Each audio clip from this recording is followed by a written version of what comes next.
Welcome everyone to Comics from the Multiverse, episode 496. I am Peter, and joining me as always is Matt. Hey, bangarang. This is a DC Comics. I think you say Batarang, Matt. Come on, it's be on theme. It's a DC Comics podcast. I didn't know what I was gonna say, and I just dropped it. All right. That's like what someone says when they accidentally say a racial slur, Matt. Right? Look, it comes from the Spielberg movie Hook. Okay, so Peter Pan yells. Okay. Yeah. All right, Next time I'm leading with Wingdings, which is the name of Nightwing's little batarangs. Okay. This is a DC Comics podcast. We get together to talk about this week's DC books that we read. Coming up on today's show, we will be discussing Absolute Wonder Woman 17, Absolute Martian Manhunter number 9, Detective Comics 1106, Superman 35, Green Lantern 32, The Flash issue 30, The Batman Second Night issue 3, The Peril of the Brutal Dark, and Ezra Cain Mystery issue 1, and I'll be doing a Patreon book of Batman and the Outsiders issue 32. So that is what's coming up on the show today. So yeah, things happening. But first, Matt, how was your week? Just the slow descent into darkness. I hear the Imperial March at all times. It's just constant. So, and also I'm waiting to be admonished for my movie choices this week by you. So, I don't think I have any this week. Oh, good. I think all the stuff I watched earlier this week was like older, obscure stuff, I guess, relative to recent-ish movies that you definitely have seen. Gotcha. At least I don't think I saw you rate a Chinese ghost story on Letterboxd, so I think we're good. Although definitely did not. Although you might quite like that, Matt, to be honest. But okay, I'll keep an eye out for it. It's not. I know it sounds like a horror movie. Not that would bother you, but it's like it sort of feels like it's starting to be a horror movie, but it's more kind of a wacky action supernatural movie. It's interesting. It's an interesting movie, but gotcha. Yeah. So ghost could mean many things. That's true. A ghost doesn't have to be spooky. Yeah, and the director of it apparently went on to do the fight choreography for like Hero and House of Flying Daggers. So there's some of that wushu kind of jumping around. That's how the ghost moves around. They're like, all right, okay. So yeah, it was wild and wacky. But my week was just dandy because a new Resident Evil game came out this week, and that is a once every few years treat. So last couple of nights I have been spending far too much time playing that, and I'll probably be finishing my first playthrough of it tonight at the time of recording. Wow, that's been fun. So this one doesn't have the very tall lady that I saw endless memes of. No. She was only in Village, which was number 8. The number 9 is the one that just came out. This week. So. I'm sure there's some thirst traps in there somewhere, but not your Lady Dimitrescu. That clearly, the one thing that ever got Matt interested in a Resident Evil game was a tall, dominant woman who was calling men little maggots and stuff like that. Look, Bard is a type. Okay, I'm sorry. Barda. Well, I was going to say you've got some tall women in the comics this week. You've got to be gushing all over one of the books. Brother, say less. I can't wait. Your poor wife must have a complex by this point of like, I'm not 7 foot tall and redhead. I'm clearly just not his dream woman. But who is Giganta outside of Giganta? She's a one and only. Actually, for all the jokes and stuff, yes.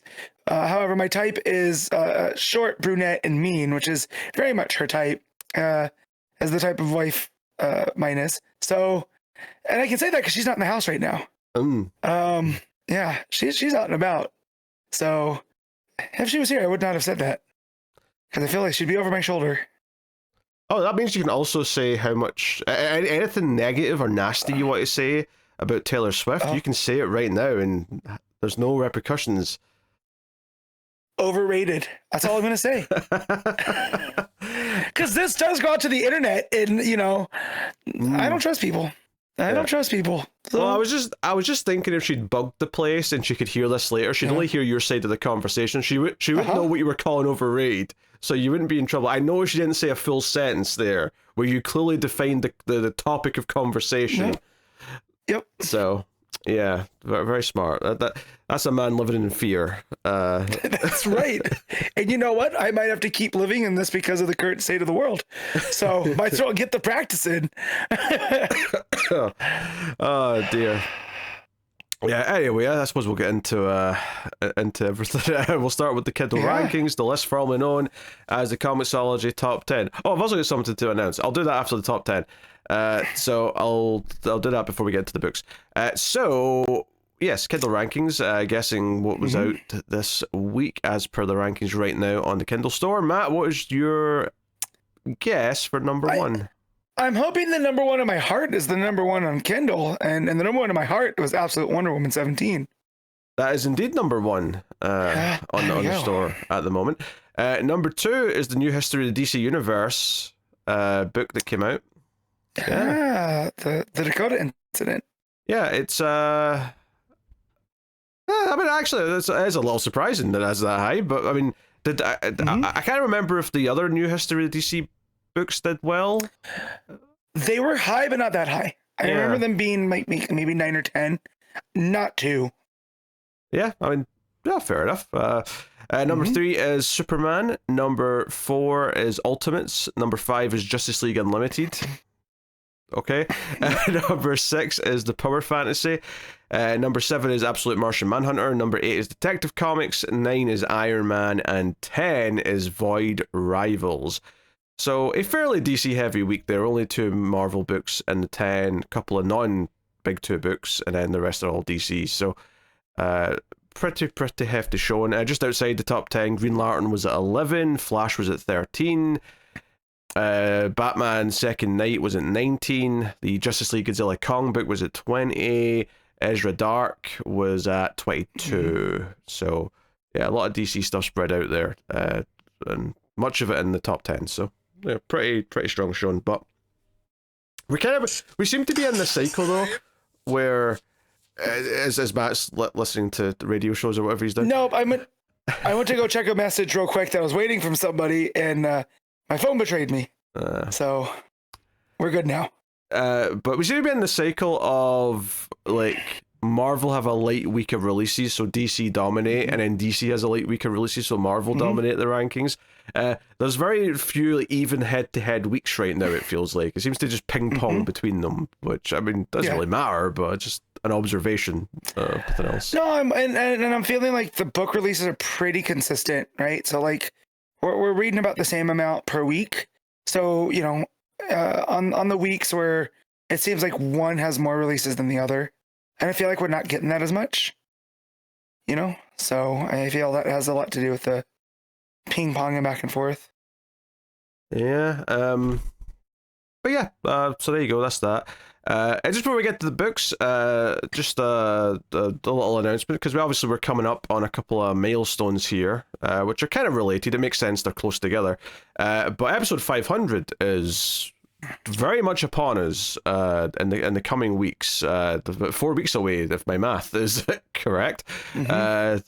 So that is coming up, and then obviously that also means that the 10th anniversary of the show is also coming up, and it makes sense that, you know, episode 500 and the 10th anniversary would be close given the amount of weeks in a year. You know, take off. It would be further apart if it wasn't for the pandemic, because the pandemic, you know, we kind of had to like, there was no books for like what, 3 months or something like that. Yeah, there was, I don't know, but there was like a good 12. Like it would be 12 further apart if it wasn't for that chunk of time where there was just no episode. And there's, you know, maybe when once or twice where we couldn't have an episode, which obviously would have cut down as well. But regardless, both of them are coming up. So the rough plans right now, episode 500's more. So episode 500 will still be a regular episode because there's still going to be books that week, so it's not going to be that different. But what we're going to do is kind of make it related to the 10th anniversary show that we're going to do as a special come May, early June, somewhere in there. For episode 500, we're going to have you guys vote for your favorite DC characters. Can be any DC character you want. You'll basically submit a top 20, at least. You can go all the way up to a top 50 if you want, but you can submit a top 20 DC characters. You'll have a few weeks to submit those. It'll be a Google form, straightforward enough, and there will be results based on those votes, and we will announce those results at the end of episode 500, and that'll be like the little special thing on that episode itself. And of course, I'll make this clear here. Obviously, be specific. There's multiple Batgirls, there's multiple Robins, there's multiple Green Lanterns, so on and so forth. You have to name which ones you want. Now, admittedly, you're all listening to a DC podcast. You're all nerdy enough to probably care about ranking certain members of each family higher than the other anyway, but just obviously stating the obvious out loud.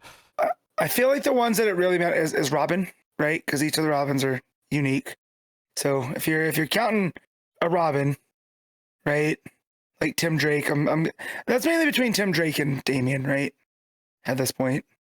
Because I'm sure if you're gonna go for Dick Grayson, you're gonna say Nightwing.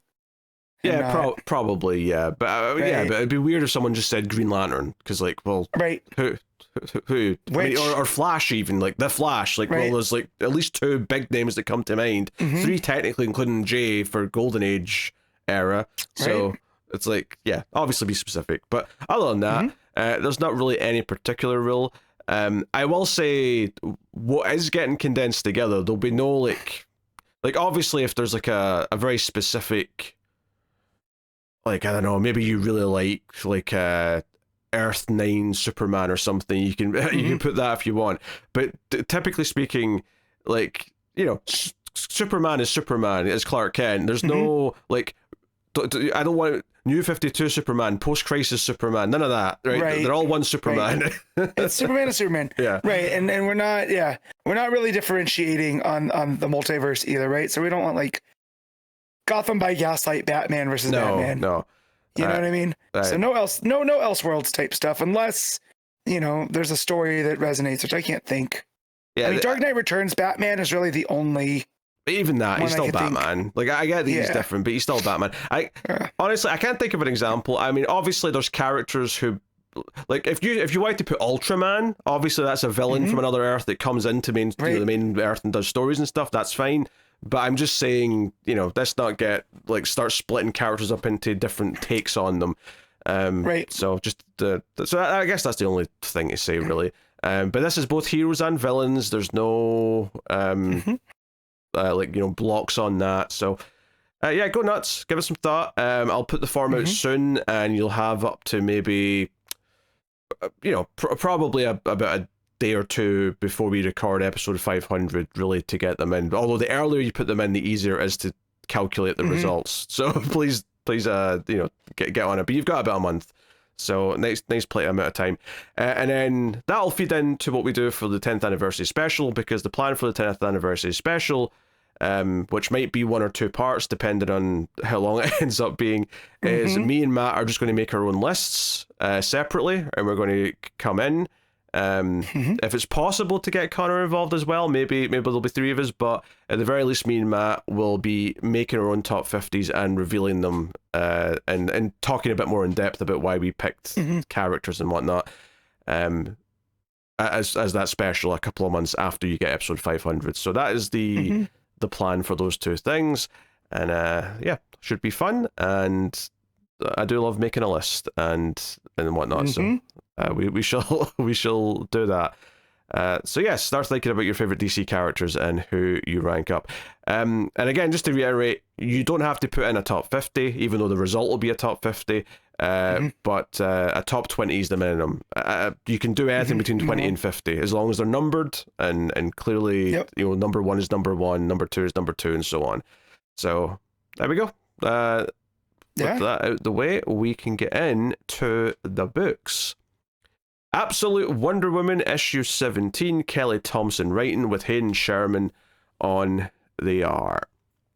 So, yeah, actually, first thing I want to say, this is not just about this book, but just this week in general, is that I'm a little sleep deprived this week. I've not been sleeping particularly well. Part of that is because of leftover, like, oh, my nose is getting stuffy and I'm like waking up from it. And part of it's just because I've been playing video games too late. But, right? Variety of reasons. But sometimes when I come into a Saturday and I've not read any of my books yet, and I'm kind of sleep deprived, I'm like, oh, like, this is like reading comics is not really what I want to be doing today. But it's Saturday, I need to get it done, you know, and I do it, right? It's fine. Every so often there's a week like that. Today should have been like that, but I was looking forward to reading every single book, and that makes it a lot easier. You know, when this is exactly the sort of week where if one book kind of feels like a chore, it might be the week that it gets nuked. It's like, oh no, I can't be bothered reading that this week. So I just want to say, clearly you didn't read Superman. Well, yes, it helps that I have been opting out of these KO tie-in issues. Yeah. So I didn't need to read Superman. But yes, and Absolute Wonder Woman was the start of that. It was a very delightful issue. It was very easy to read. It was like, oh, this is not going to feel like a chore at all. It was just like sliding through warm butter. Yes. So not that the second night was a chore. It's just it's a lot bigger, right? And it's you know, heavy on the dialogue. So from going to reading that to this improved my mood. And not like I was upset by having read it, but it was like, you know, second night, that's fine. But this is very much my jam. Kelly Thompson is writing my favorite version of Wonder Woman that I've had the pleasure of reading. And everything that happens in this book, I felt was catered to me. The way that Diana handles some of the issues, the way that Zatanna factors into things, some of the decisions that Kale makes, all this stuff. I'm very much, there's some teases for Barbara Ann a little bit. Like, again, this was very much lined up for me. Yeah, this is mostly an action issue. This is, you know, the cliffhanger last week is the Suicide Squad, I guess we'll call them, showed up, all these Wonder Woman villains, and we kind of like pick off with that cliffhanger. And yeah, this conflict is the entire issue, but you know, there's lots of stages to it because there's different characters to fight. Diana tries to deal with them in different ways. We cut to Kale and her making choices. There's Diana telling like her friends to get out of harm's way. Notably, a moment where Barbara Ann sees this cheetah and is like, "Who is that?" And it's like, "Oh, that is foreshadowing if I ever saw it." So there's that going on. Also, I laughed hysterically when Diana puts Dr. Poison in a bubble, a magic bubble, and just punts her miles away. Be gone. Yeah, I already dealt with you. We had a deal. Get out of here. Yes. And again, and it's that compassion that Diana has. Like, yes, she's putting her in a magic bubble and punting her out of harm's reach, but it's out of harm's reach, you know, because they had a deal. So, yeah. Well, the first thing we have to kind of get through, I suppose, is that Zatanna has a bit of a face turn, and not that she ends up being super helpful per se, but it turns out she's only doing everything because she's being controlled by what looks like some sort of starro parasite that's like inside of her, right? Because she basically she's like hijacked Wonder Woman's magic and is used like basically combining her power with hers to get rid of this. So she coughs up this parasite, and it, you know, it looks like a little starfish thing, and I'm like, oh, there's like a star. It's like a star where you swallow instead of you know, on your face. It goes on your face. Yeah. And it cuts to Veronica Kale's like, oh no, what's she doing? She's up to something. Like, it's like, oh, this is how they're being controlled, or at least some of them are anyway. And it's like, all right. And it's basically, as soon as that happens, Zatanna's like, oh, you got your power back there, Wonder Woman, I'm off. Teleport me away. She just leaves.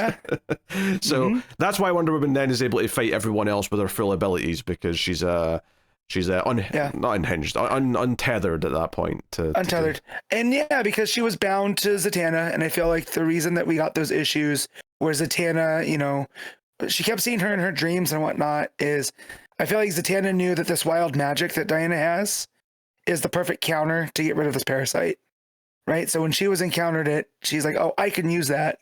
So I look forward to seeing Zatanna down the line, just because they are so similar, yet I feel like they're opposites from one another. And I like how Kelly Thompson's using that for the magic, right?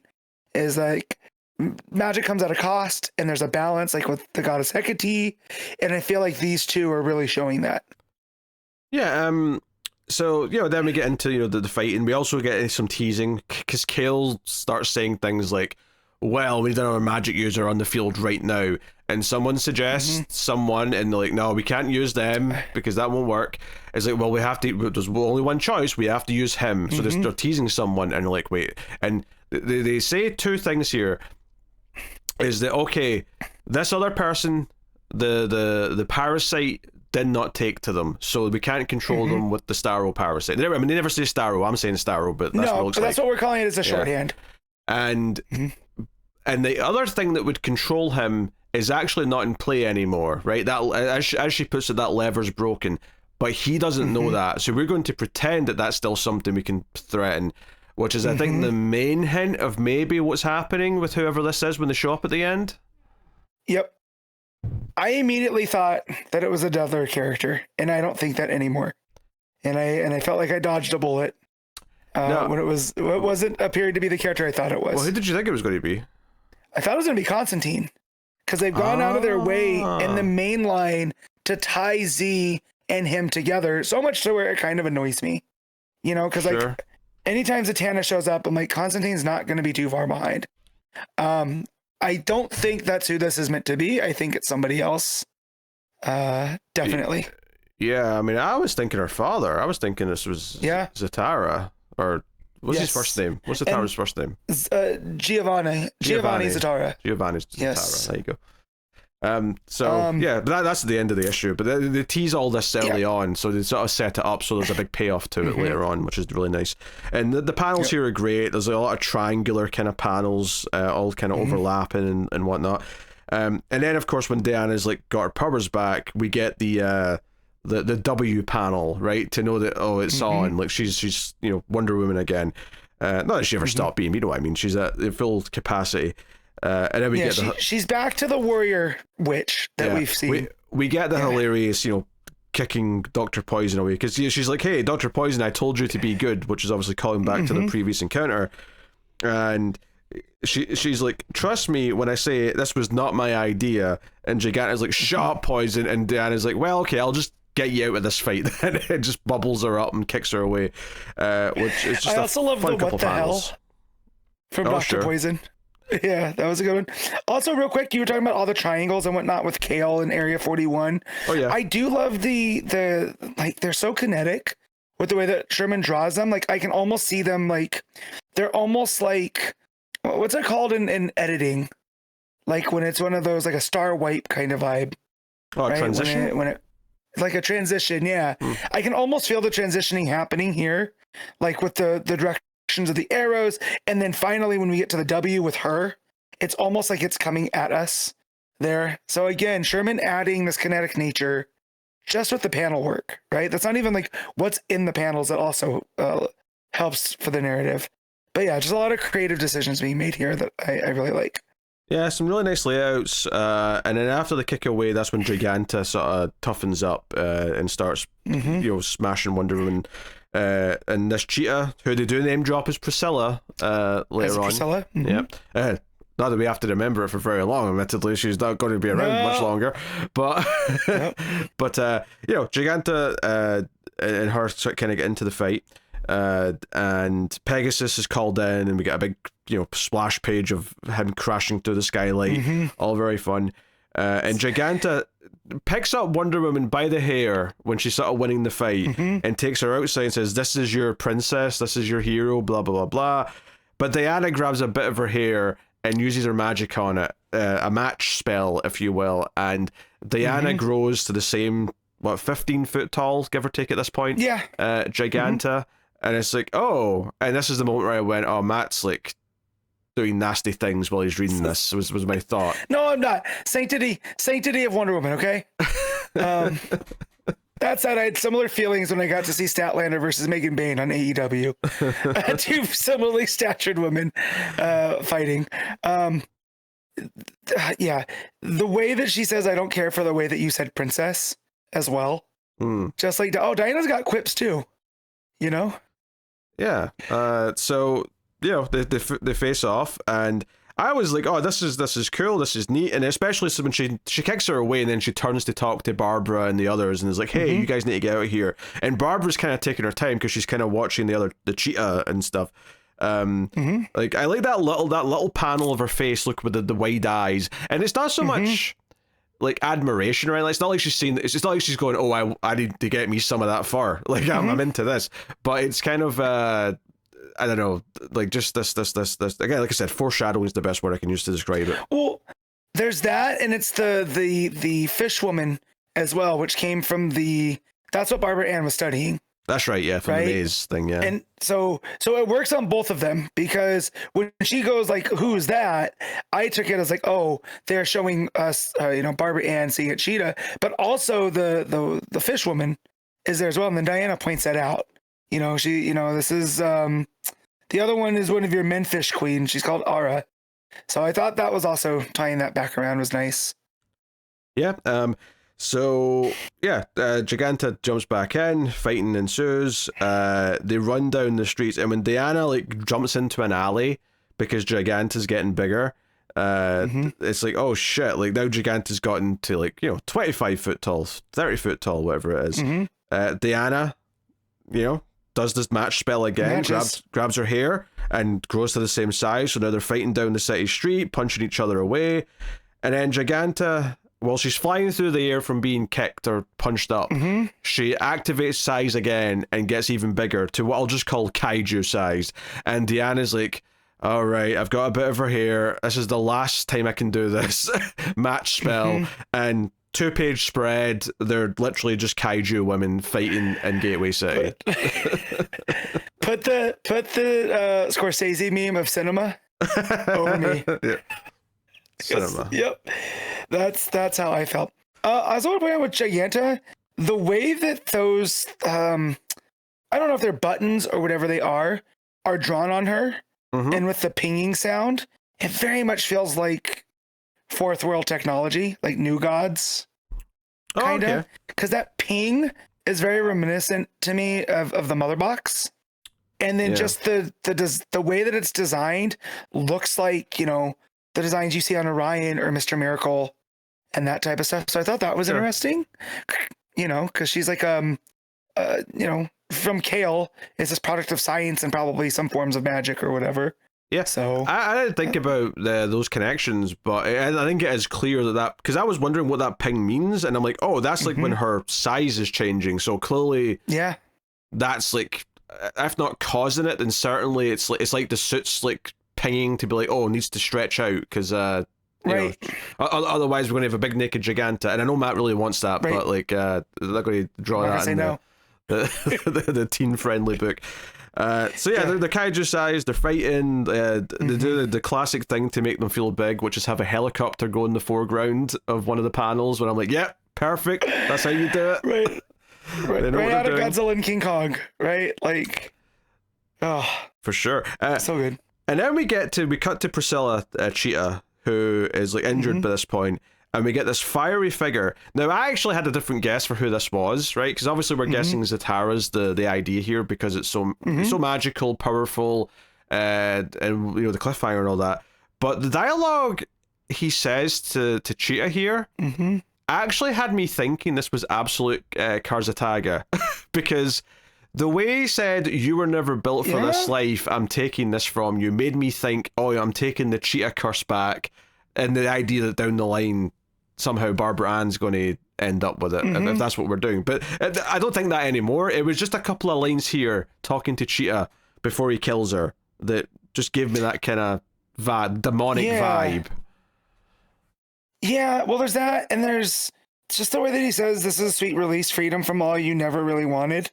And the way that she says "don't" too. Yeah, it I can kind of get where that's coming from. And to be fair, I think when I was reading this page, I didn't initially, I wasn't considering this was who they set up earlier with Kale. I thought this was like another party coming in. Once it became clear this was the person Kale sent, I was like, oh no, this is tied to Zatanna. So then, I went from there. She also, if you read the backwards text early, she brings up Zatanna, that Zatara is the eternal flame. That was the clue, we have a guy. Yeah. And there's this guy that's just a walking man on fire that, has, like, he's a skeleton on fire, but there's wisps of like, almost like a suit of some kind. Which, I don't know if it's supposed to be armor or what, but yeah. If I have a critique of this issue, right? If I have a critique, It's probably just that there's a little bit too much backwards magic speak in those first couple of pages. It's just a bit much, right? One quick sentence, like 3 or 4 words is fine, but more than that, I'm getting annoyed at having to read it. So, but that's it. It's a minor quibble, but yes.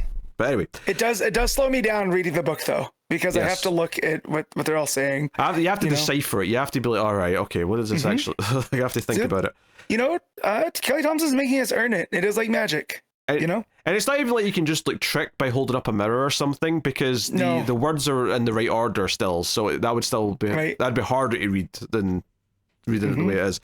So yeah, flaming demonic looking figure, skeleton on fire, is walking towards Diana, and notably whatever magic this thing has, or this guy has, it makes Diana's magic arm start to sort of melt like lava. It's actually a really cool visual. It's like lava dripping from where the arm was. Really cool. And that's the big cliffhanger. So I mean, Joe, what's so impressive about this is that normally when you come out of a comic and say it was all one big fight scene effectively, that can usually be a negative because it feels like there's no structure or flow to it. This had structure, it had flow, but every encounter felt meaningful. All the fighting with Giganta was really fun and kept escalating. In fact, it literally kept escalating. And then on top of that, you had all these teases from Cale, this mysterious character at the end. What happens to the other characters? The little tease with Barbara Anstey and Cheetah, and we all know that that's in her future. Unless they go a different direction, but I don't think they will. I think she's going to be Cheetah. No, but yeah, Kelly Thompson knows that we know that, right? Or else she wouldn't have put it in there. So it's there for a reason. And just the stuff with Cale, it's hilarious to me that it is almost like early Lex Luthor and Superman, where Cale thinks that she has Diana figured out, but she doesn't understand Diana at all, right? So she sends this Suicide Squad there, and Diana cuts through them with no problem. Like, granted, Cale wasn't thinking Zatanna was going to cut and run the way she did, but like, we didn't even really get much of Diana and Cheetah, or it was mainly Giganta was the main one. But this team that she had put together to thwart Diana was completely misplayed. Fish Lady was just smelling her own piss somewhere. I don't even know what she was doing. So, and then we have to bring in Zatara, and it doesn't even feel like a weakness, right? It does feel like Cale was like, oh man, I got to break out the heavy guns now.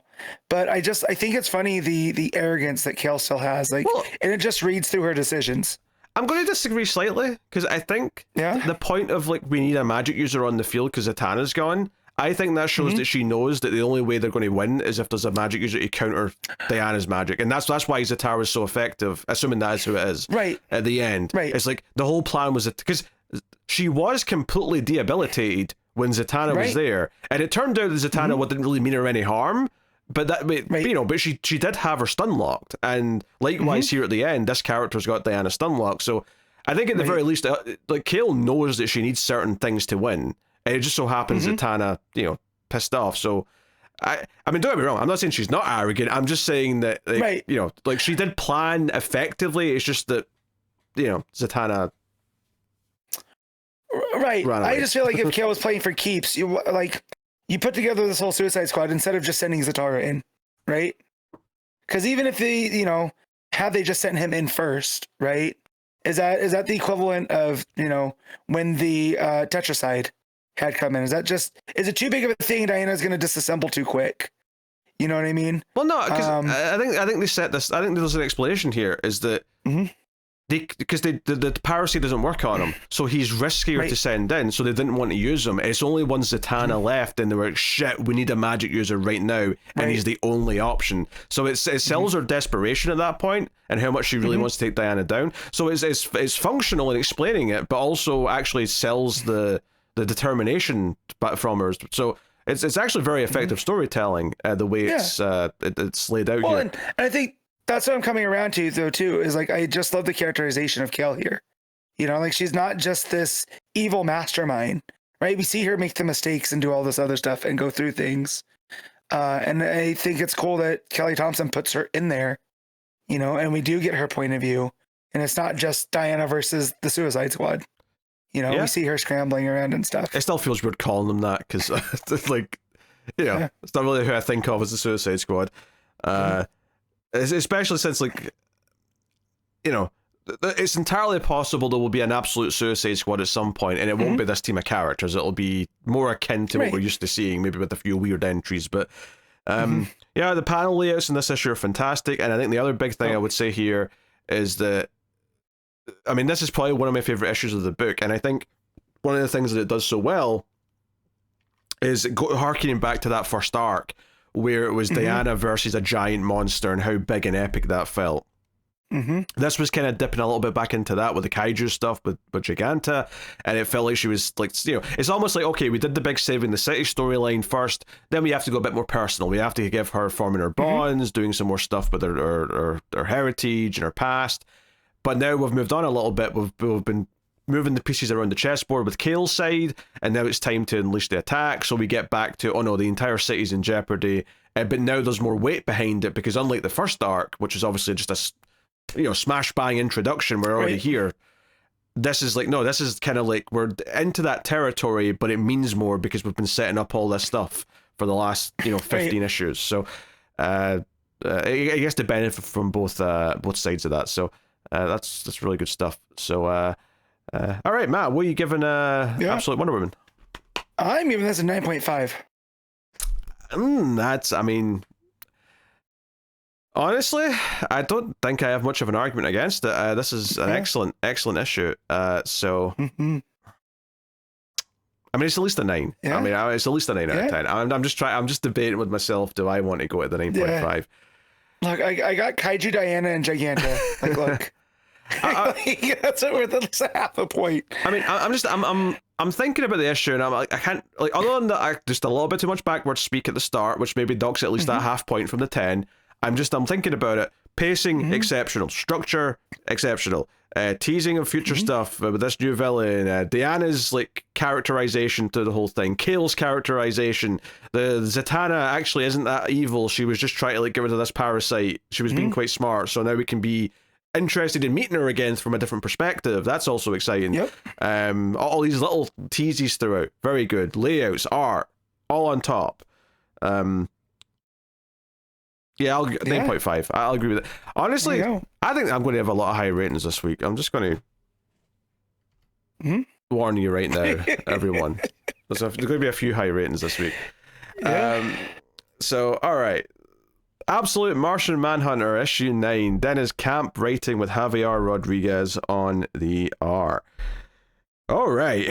Every time I read one of these, I'm like, okay, what am I in for? And like they kind of wow me every time, because it's like, and it's always because there's always this little thing where in the first couple of pages I'm like, okay, what did we set up last time? Because like I mean I have that with every book where I'm like, it takes me a couple of pages to be like, oh yeah, that's what the last couple of issues were. Okay, right, everything's like resetting my brain, and I'm back in the flow of it. But with this book, because it's got such weird abstract concepts, it's just like, it's like my brain has to just work a little bit harder, and I'm like, oh, this is what we're doing. That's right. Yeah, there's so much going on here that I feel like this is the one of the books I feel like I need to read twice before we talk about it, and I just don't have time for it, you know, to do it twice. Because there's so much going on here, and like I know ultimately that Despair the Zero, or we'll just Despero because it's going to be easier to say. Yeah. I know he's not supposed to be depression, right? Because that's the whole anti-life, and that's been established, all this other stuff. But a lot of what Jones is going through with what Despero is telling him is a lot of like, felt to me like a lot of the stuff you see, or at least I've experienced going through therapy and whatnot, and about the negative self-talk and, you know, reframing the world so it's not like this. And this is all the dark side of that, right? Yeah.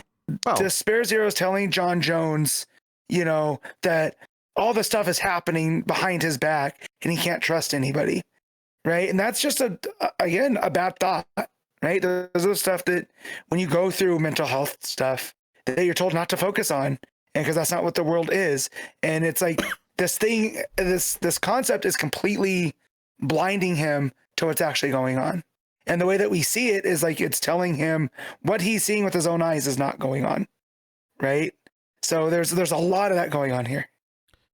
Yeah, I mean the Sparrow stuff is very interesting, and you know the whole book starts off with this premise of the Martian saying we are weaker apart. We're both vulnerable because we're not together. That being John and Jean, right? You know, John and the Martian.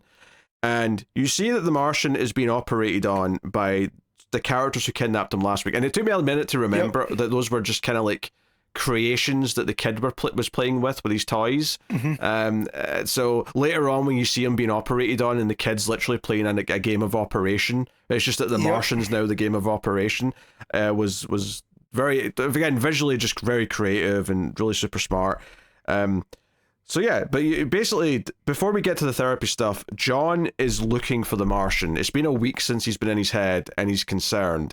So he's going to people who have had the Martian in their dreams and trying to talk to them. And he's still hearing their thoughts. He's still getting the multicolored, thoughts coming out of their heads. And he's trying to talk to them. But after a page or two, we're reminded that this other entity is there. The Sparrow's there.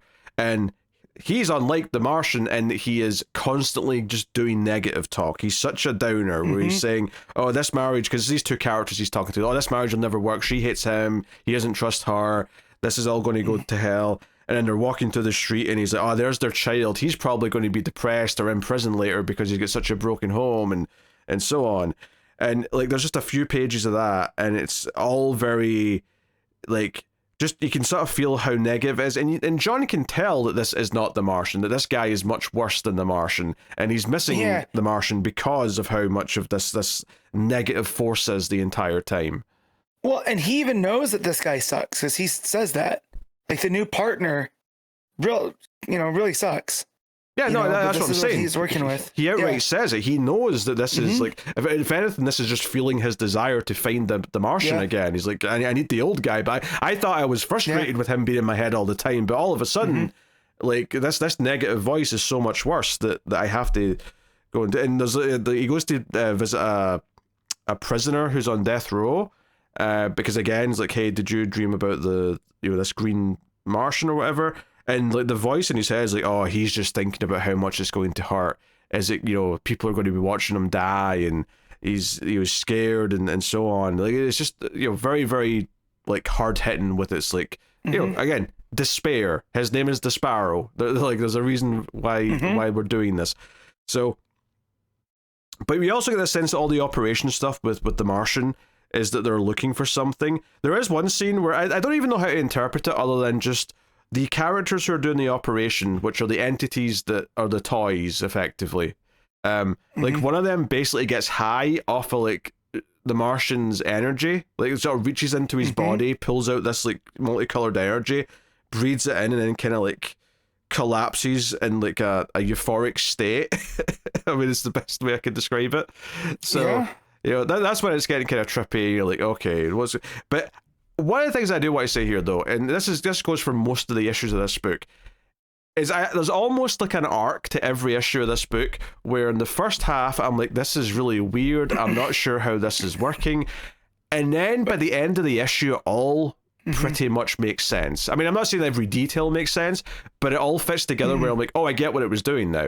Like, because by the time we get to like the therapy stuff, and it's intercutting with the kid playing with the operation game, and all this stuff's happened to the Martian as John's in the therapy with his wife, because he thinks he's going to a group therapy with his wife and son, and then he's there and the son's in a different room, and it turns out the wife has told the therapist about him saying that there's a Martian in his head and that he hears voices.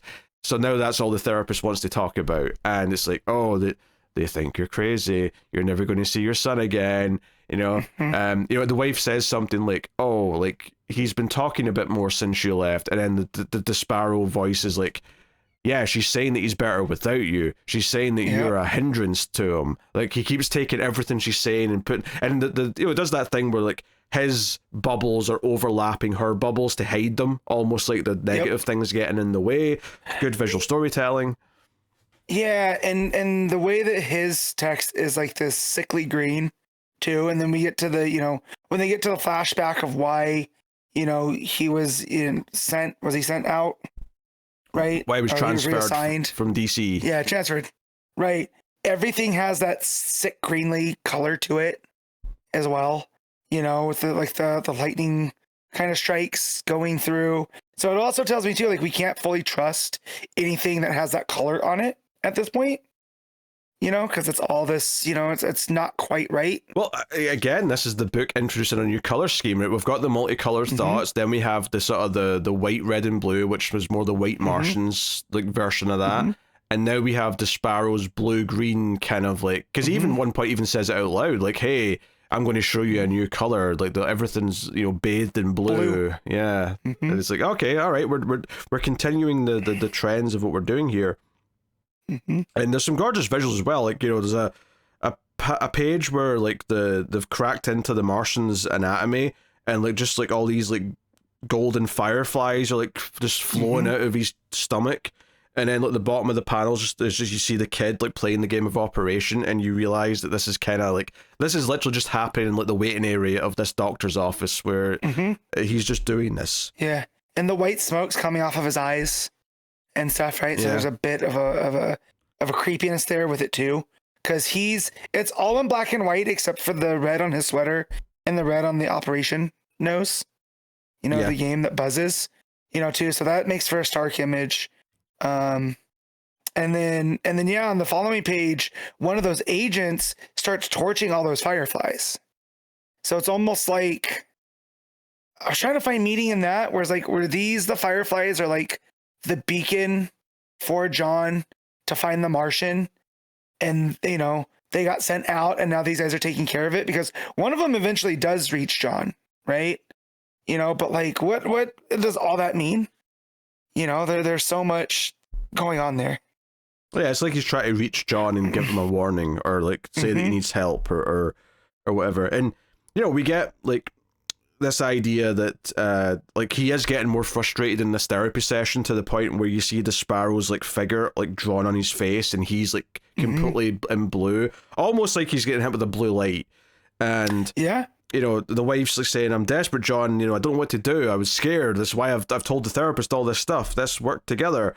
And the next page is this like over the top layout, but it's all blue and green. It's like the Sparrow's completely taken over, and it even says the Sparrow vision here. And this is we're actually kind of like that may be the first time. That page at the top, it says the Sparrow, the white Martian, the green Martian. I think that's the first time he just calls him the Sparrow. So it's almost like it's becoming like the term here by now. And just the way too that the green is dripping off of all the lettering, know, like on the panels and the borders and all that type of stuff too. Like it's just like it's oozing, like it's like the slow takeover. Yeah, and the wife's like, I'm doing this because I love you. The Sparrow's like, I don't love you, John. I never did. But notably, by the time we get to that part of the page, it doesn't really look like the Sparrow anymore. It looks like, this looks like it's like the Sparrow's like demonic version of the wife that he's sort of put into John's head. Like he's seen this like demon version of her now. But you also see the Martian yelling out Tyler, the son's name, which makes John run to the other room because he wants to see him. And when they do see him, like it's like he can see all the white smoke coming from his son. We see it also sort of like floating over into like the wife and stuff as well. Like he can tell I think this is clear that John is aware by the end of this issue that the white Martian's like around his son. Like maybe he doesn't understand exactly that he's possessed or whatever it is, but he understands that influence is there and that they're in danger from the white Martian. Yes. So and the two, like, what's probably just two normal guys that work at this place come to like get him, but he sees like two big muscly orderlies who are going to drag him to a straitjacket room. They look like Monster Men from Batman, right? Like and they're sickly green as well, and the therapist looks like this little like gremlin-y kind of figure, and you only know it's the therapist because of the pink hair that's introduced, and it's on her, and she has that big toothy smile, so it definitely is changing his perception of things. Just the way that everything's blue as well. And honestly, at this point, I'm not even sure if he's actually like, if we're just in his head now, because it's like he just runs to the side and he runs into his boss, and it's like, hey, I've got stuff going on with my wife and son, and the boss is like, who cares? And they look out the window and there's a firing squad killing people just outside the building, and it's just like, again, this idea of like the darkest possible like reality is kind of in his head, and he's seen all the worst of everything. And it's at the bottom of that page Desparo says, but you came to the wrong place. You see that now. And then just in a black panel, all black behind him, he says, yeah, okay, I can certainly see that. But then there's a single like black panel at the end of the page with just that one firefly. This idea that maybe one little part of the Martian is still trying to come and like tell him something or like direct him or whatever. That the hope's still there. And then actually the panel in the next page is the one I was talking about earlier, where you see the white smoke from the sun going into the wife. Now, whether or not that just represents influence or she's also been taken over by the white Martian, I think it's open for debate at this point. But I definitely think that she's being wrapped up in like what Despero's showing him is that everyone's turning against him, but from him showing him that it is because he's in the state, right? So that's how he's impacting everything. And so regardless of what happens, she has been influenced because she thinks that she's doing everything for the kid, right? And to her, John looks like a madman, right? For whatever the rambling, talking about Martians, this, that, and the other, the transfer that he's not being clear about, and all this other stuff, So he is truly alone, right? So when we see him here, she, on top of that page, she has the influence of the white Martian, and he has, Despero on his shoulder as he's sitting in the bed by himself at the motel that he's been staying at. Yeah, a really crappy looking motel room by the looks of it. And he's again, it's all blue and green. And then there's one panel of like the operation on the Martian with all the bright colors like spilling out of him like blood. But you've got the two characters, the sort of gangster looking one who is like saying, because the woman who's doing the operation is like, he's got a tether in the physical world, and he's like, is it American, this anchor? And she's like, yes, an FBI agent named John Jones. And it's like, I guess it never occurred to me they wouldn't know this already, but it's almost like this moment is the white Martian finding out that the human like person, he's the host. He's the host. Yeah, he's like, so all of a sudden it's like, oh shit, John's actually may be in danger now because now the white Martian knows who to target. And that seems to be the cliffhanger here, is that a bunch of like rebel hippie looking dudes with rocket launchers and machine guns are going towards the motel. And I'm like, damn. And that one firefly is still kind of like on its way. So will the firefly get to John in time and like give him enough of a help or warning or direction? I don't know, or hope or whatever this firefly might give him.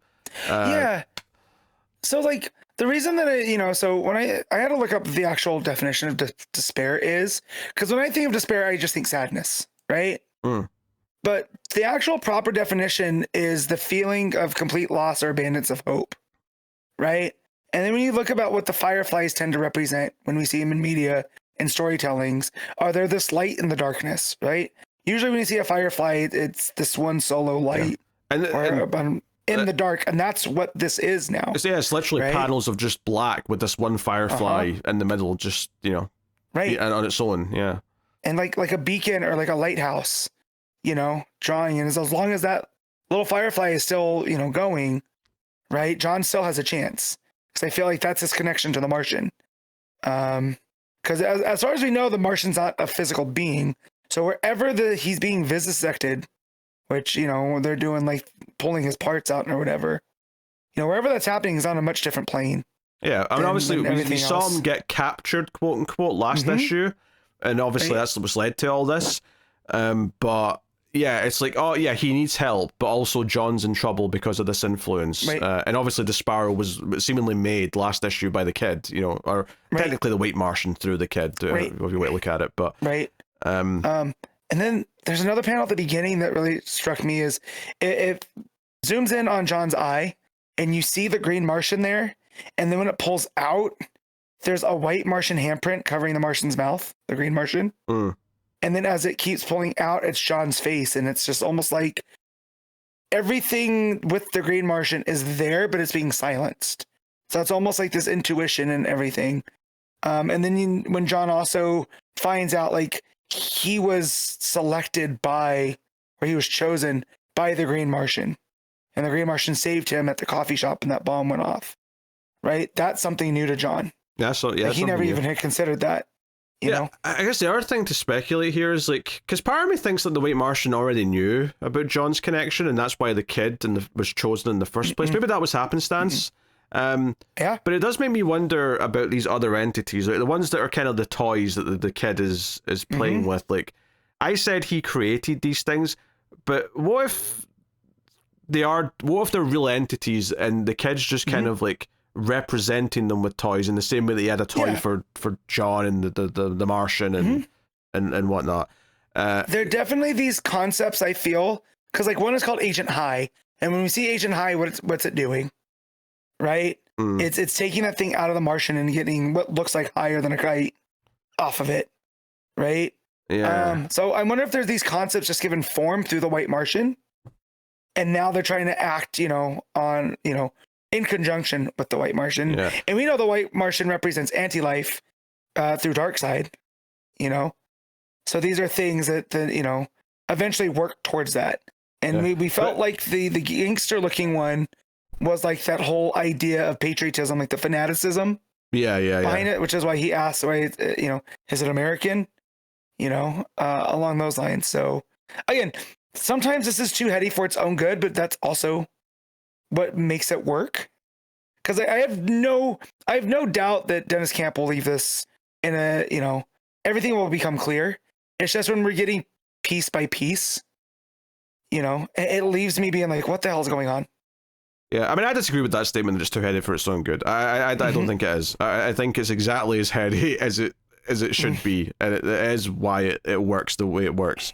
I mean, if nothing else, it absolutely feels like these entities, if not the White Martian like itself, has learned that John is the host or the conduit for the Green Martian, and therefore, like, that's why he's being targeted. So I think that the cliffhanger it leaves off on is good. It feels like we're at our darkest kind of almost to an extent before we get into this last act of the 12 issues. It feels like when they do get reunited, John and the Martian, it's going to feel like a big deal. It's going to feel like they're back at full strength, and maybe they can achieve something now. I care about the marriage. I care about that being fixed as well. So on an emotional, personal level, that they've got that side of things covered too, as far as like caring about that. And then obviously just the concepts and the art and the way that everything's got these color schemes. The way that this kind of bounced back and forwards of like the Martian being tortured while the Sparrow's talking in John's ear and ruining the marriage further, which I already care about that. So I feel invested when it's getting in the way and like making it worse. And you get frustrated at John for like overreacting when it's like, hey, yeah, I told her you said you're talking to an alien in your head because that's concerning. Which might make it very satisfying if at some point he proves it. I don't know if he will. Yeah. Maybe he'll solve it another way and put her mind at ease by either lying or like figuring another way out. But either way, in the moment, it is this frustrating roadblock to get over, and but you don't hate him for it because he's telling the truth. No. It's true. Right, and him seeing the therapist as someone standing in the way, despite the fact that she's actually trying to help, right? Because Bridget has no idea, right? Like he just says that he's seeing this Martian. She has no idea any of this other stuff. She's just trying to help her husband, And the way that despair turns it into that everybody's against him, his wife, his kid, the therapist, the orderlies, and all that type of stuff, and the way that plays out on top of everything. Yeah, when it finally comes to and she gets a glimpse of the Martian, right? Because like whatever happens to save the kid, I'm sure it will feel. It'll be like she'll be like, oh, he wasn't. He's been telling the truth the whole time. And that'll, I feel, make their bond even stronger. So yeah, I feel like Camp is setting a lot of stuff in motion. Yeah, I mean, I can see it going either way. I can see it going like she ends up finding out it's all true, or the way it'll play out when like the White Martian influence leaves her and the kid, like it'll just kind of more naturally kind of fit back together without her having to find out all that stuff was real. But either way, like it's got me invested in every side of it, and like the storytelling and the way it's representing these concepts. Every issue almost feels like it starts off being like, okay, what are we doing now? Am I following this? And then by like the second half of the issue, I'm like, oh no, this is all clicking together. Like I get what it's doing. And the fact that almost every issue makes me feel that way is a good. It means the storytelling, while being very inventive, is also doing a very good job of actually being like understandable. So no, excellent stuff. I really can't praise it enough. So Matt, what are you giving Absolute Martian Manhunter? I'm gonna give this I'm gonna give it the 9. I was gonna give it the 8.5, but then a lot of the concepts, coming around, there's some clarity. So yeah, I'm gonna bump it up to the 9. Yeah, I'm going 9.5. Which is it's rare I give out 2 9.5s quite back to back, but here we are. It's that kind of week, I guess. So there you go. Detective Comics 1106, Tom Taylor writing with Mikel Janin on the art. And this is the final part of the arc. This is the big conclusion to the the fearless gas, for lack of a better term. I don't know if they ever give it a name that I remembered, but that's what I'm calling it. No. So, the city is already been infected, as that was the real last issue, and everyone's in danger because they're losing fear.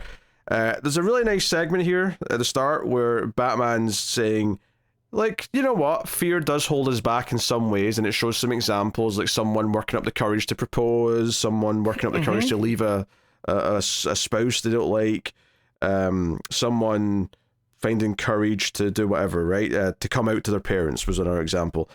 But then it's like, but also it protects us in other ways. Like, there's a kid who's just like climbing off the side of a roof or whatever. There's a scientist turning his back on Killer Croc. There's, so it's like, clearly there's good things and bad things about fear, but it is like an essential tool that we do use as human beings.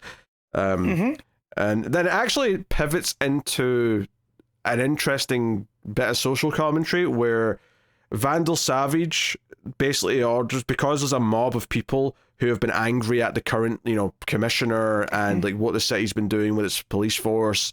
They're storming City Hall, or the police station. They're going through the streets wanting justice because they've got no fear anymore. They just want to go and confront them. And Vandal Savage literally just tells the police force to shoot to kill. Right? You have authorization to open fire, and because they have no fear either, they don't fear any repercussions. And Gordon storms into Savage's office and says, take that order back. You cannot tell them to kill civilians, and punches them, which also is a sign that he has no fear, because Savage is a pretty big scary dude. Admittedly. Yeah, and Jim's been through some things. Yeah. He ain't the same guy that, Admittedly, though, I do think Gordon would have the balls to try punch Vandal Savage anyway, but still it fits into what we're doing here, for sure. So, the way that Savage says, I'm not afraid of where he goes, I'm not afraid of the mayor. I was like, okay, well, either that's the gas speaking or that's just Savage going full mask off, right? Because he was already putting some of the stuff into motion. But I do like that at that point, like you were talking about the social commentary, like when things come up to a boiler like this, there are people in power that are not afraid of being held accountable because they know that they're not. Well, because later in the issue, we just straight up get these shots of a police lineup and the civilians marching towards them, and it does feel like we're getting into sort of proper civil unrest and all that stuff. And I think it fits in really well here. It makes a lot of sense, and because we have this villain who's the leader of the police force right now, it's very easy to frame it that way of hey, look at how dodgy and corrupt the system is right now. Before we get to that, though, we've got Batman's okay, Hail Mary, I need to save the city, I need to fight this guy. So he just basically says, screw it, I'm taking some Scarecrow fear toxin to counterbalance this fearlessness that I've got. And the Lion's oh, that seems like a bold move. I don't know if that's going to work. And we have Batman in his head going through all these things that he's went through, his parents, Bane breaking his back, Joker, Catwoman, Alfred, so on. And he sees Lion be a literal monstrous lion. We get this big panel, Janin going nuts with the art, with this big claw. And when I say lion, it's like a lion on 2 legs, but he's standing up and the claws coming down like a monster, like a werelion. Yeah, that's a good way of putting it, actually, like a werelion. Yeah. Can I also say that I love Taylor and Janin's restraint of showing the Waynes loving a young Bruce, right? That mom and dad are there and they're looking at him affectionately, and we didn't go to Crime Alley, I don't know, Matt. I think the thing that would have tied this issue together was some pearls hitting the ground. I really want to see pearls. But she is wearing the pearls. That's what got me. Of course she's wearing the pearls. Yeah. How else do you know it's Martha Wayne if she's not wearing pearls, Matt? Right? True. But yeah, I just want to give that a restraint. And then the page where that's all green, right? That matches the Scarecrow gas. Yeah. To then the red on the next page with the werelion and stuff. And just like, it's almost enough to give you whiplash with the colors. But Yanin makes it work because it's so stark. Yeah. Like it snaps you out of that fear into this. Little touch just in the build up to that page is when Batman injects himself with the fear toxin. It's got a yellow border. And then the 3 panels at the bottom of that page are the first one's yellow, then it's kind of in between yellow and green, then the last one is green and has got more wavy lines around it, and then then you get the full page of the green with all the visions in his head. So actually there's this transition of like the almost like the toxins quickly taking effect. So really nice little touch. Nice little touch. So Batman is like, okay, you know what? I fear failure now. This is kind of working. It's not a perfect solution, but but it's working well enough that I actually is counteracting it a little bit. So he starts fighting Lion, and I kind of love that he's like, I'm fighting this guy. This guy is not worth my time, right? I need to save the city. This is not me fighting Ra's al Ghul, a worthy opponent. This guy is not worth the effort. So he just like brings the Batmobile in and remote control and hits him with it. And he's like, all right, that's you, knocked out. I'm going to go to rubber Batman things now. The way that I laughed when he gets hit by the car, it's just like that's the Bruce, good job. That's proper use of automatic driving. It was just this really funny bit. And it's not like it's like sort of saying the villain is not a threat. I mean, but it's okay for him to say, hey, he's not like if Batman's at his best, right? Because obviously he's had this gas in him, like this poison for the last like several issues. He's not fought this guy at full Batman strength. And if he did, like, you know, he realizes that he's wasting time just doing like a fair fight. He's like, okay, do you know what? There's more important things to do right now. Bang. Beep, beep. Wasting time with a fair fight is a hell of a sentence. Yeah. I love that. But he even starts and he's like, Wildcat trained him well, but I don't have time for this. He's like, I'm not going to sit here and go blow for blow. I'm Batman, goddammit. Yeah. And he's going to hit him with the car. Like, I love it. Yeah. So he gets to Damien. He then gets to, he calls Babs and says, no, everyone disengage. You're all infected. Get back to like base. But he's got Mr. Terrific with the plan, which is like, hey, this is not a perfect solution, but we have to make them feel fear again. So Mr. Terrific's got the chemtrails approach here, where they're dousing the entire crowd with Scarecrow fear toxin, which is just wild. It's like, hey, it's very good that we built that nuclear weapon because one day we really needed to use it. So this just goes back to the last issue when Batman tells his plan and everyone's like, you're crazy. But Crane's just like, I love it because this is all Crane's ever wanted to do to Gotham, right? So, of course, he's just like, yeah, dude, let's douse Gotham and we'll get to see what I want. And like, that's just, again, Tom Taylor, perfect. The way you said I love it was very reminiscent of Frank Drebin saying, I love it, when he's getting patted down after he swam through the sewage in Naked Gun 2.5. I just want to point that out. There you go. That's all I heard when you said that. That's a compliment. You get Gotham's Times Square, where Batman, after they've all been doused with Scarecrow toxin, Batman gets on like the screens and is like, citizens of Gotham, go home. Like, and it's like, all right, they're all going to listen because they're all scared of Batman now. So, yeah, and they all run in fear. And it's like, okay, this isn't obviously an ideal solution. And I'm like, yeah, we can't just say that this counteracts it and we stick with that, right? No, turns out the solution to this is that the Lion had actually sent the cure to Bruce Wayne because he likes Bruce Wayne, right? And there's a whole sequence here where Batman goes back to Lion and his narration says, hey, part of me wants to whip off this cowl and show that I'm Bruce Wayne and like make him struggle with the idea that he loves and hates the same person and get into that. But, you know, he doesn't, right? And I actually love the final line of this where Batman in his narration says, And in that moment, I can't tell whether it's cowardice or courage that stops me. I love that he doesn't know, am I doing that? Am I not taking this cowl off out of fear of what it might mean? Or am I being brave enough because I know it's the wrong thing to do? To leave it on. Yeah, I really like I'm not being sure. And it makes sense because he's got both the poison and the fear toxin at the same time. Well, and he's not being driven by either, right? So it's almost like that gives him the clarity, but he can question it. So I do like that because... yeah, it would have been easy for him just to be like, look, I'm Bruce Wayne and Batman, and no one's ever going to believe you, right? Because you're going to Arkham Tower and whatever. But no, he's just like, let it go. And I like the way that he does handle it, you know, where he goes and visits him later as Bruce Wayne. Yeah, although not before figuring out that the whiskey or whatever it is that the Lion sent him was the cure.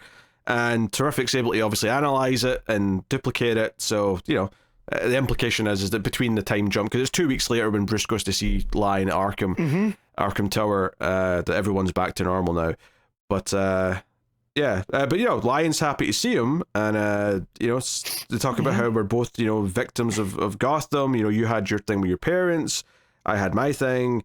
This city scared both of us, and he basically makes it clear that he's not done trying. Like, he still wants to do, like, you know, fulfill his goal. And the final panel, or the final page even as a whole, they both turn into their children's selves. I mean, they're still wearing their same clothes and all that. It's just a visual gimmick, basically, but it works. It's commentary that at the end of the day, there's still these two scared kids that came from Gotham. You know? Yeah. Leo was afraid because Batman took his dad, and then Bruce was afraid that the city, you know, and all its corruption took his parents. And look at what it's done to them, right? They both did great things. One of them, you know, they're both very different great things, but great nonetheless. And so, yeah, I like that it shows them on that level.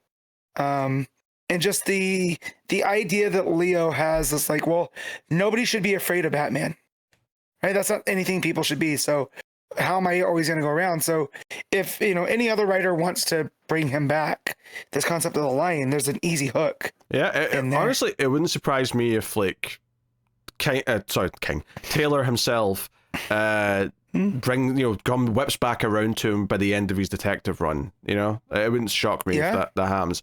I think what I would say is that I love this issue. I think this I don't know which one I prefer more, but this and the first issue of the arc are the two best issues. Like, all the ones in the middle were good, but I think that first issue with the bow and the mystery was really good and creepy. And then this one, I think, actually brought all the story threads around, and the action was really fun. The idea was great. And then obviously Janin's just obviously a great artist, so everything looked great with all the visions of the Scarecrow toxin and the crowds and against the police. All that stuff looked fantastic. And it felt like it was doing some relevant storytelling, because it was like, oh, this idea of, like, not being happy with what the establishment are doing feels very relatable right now.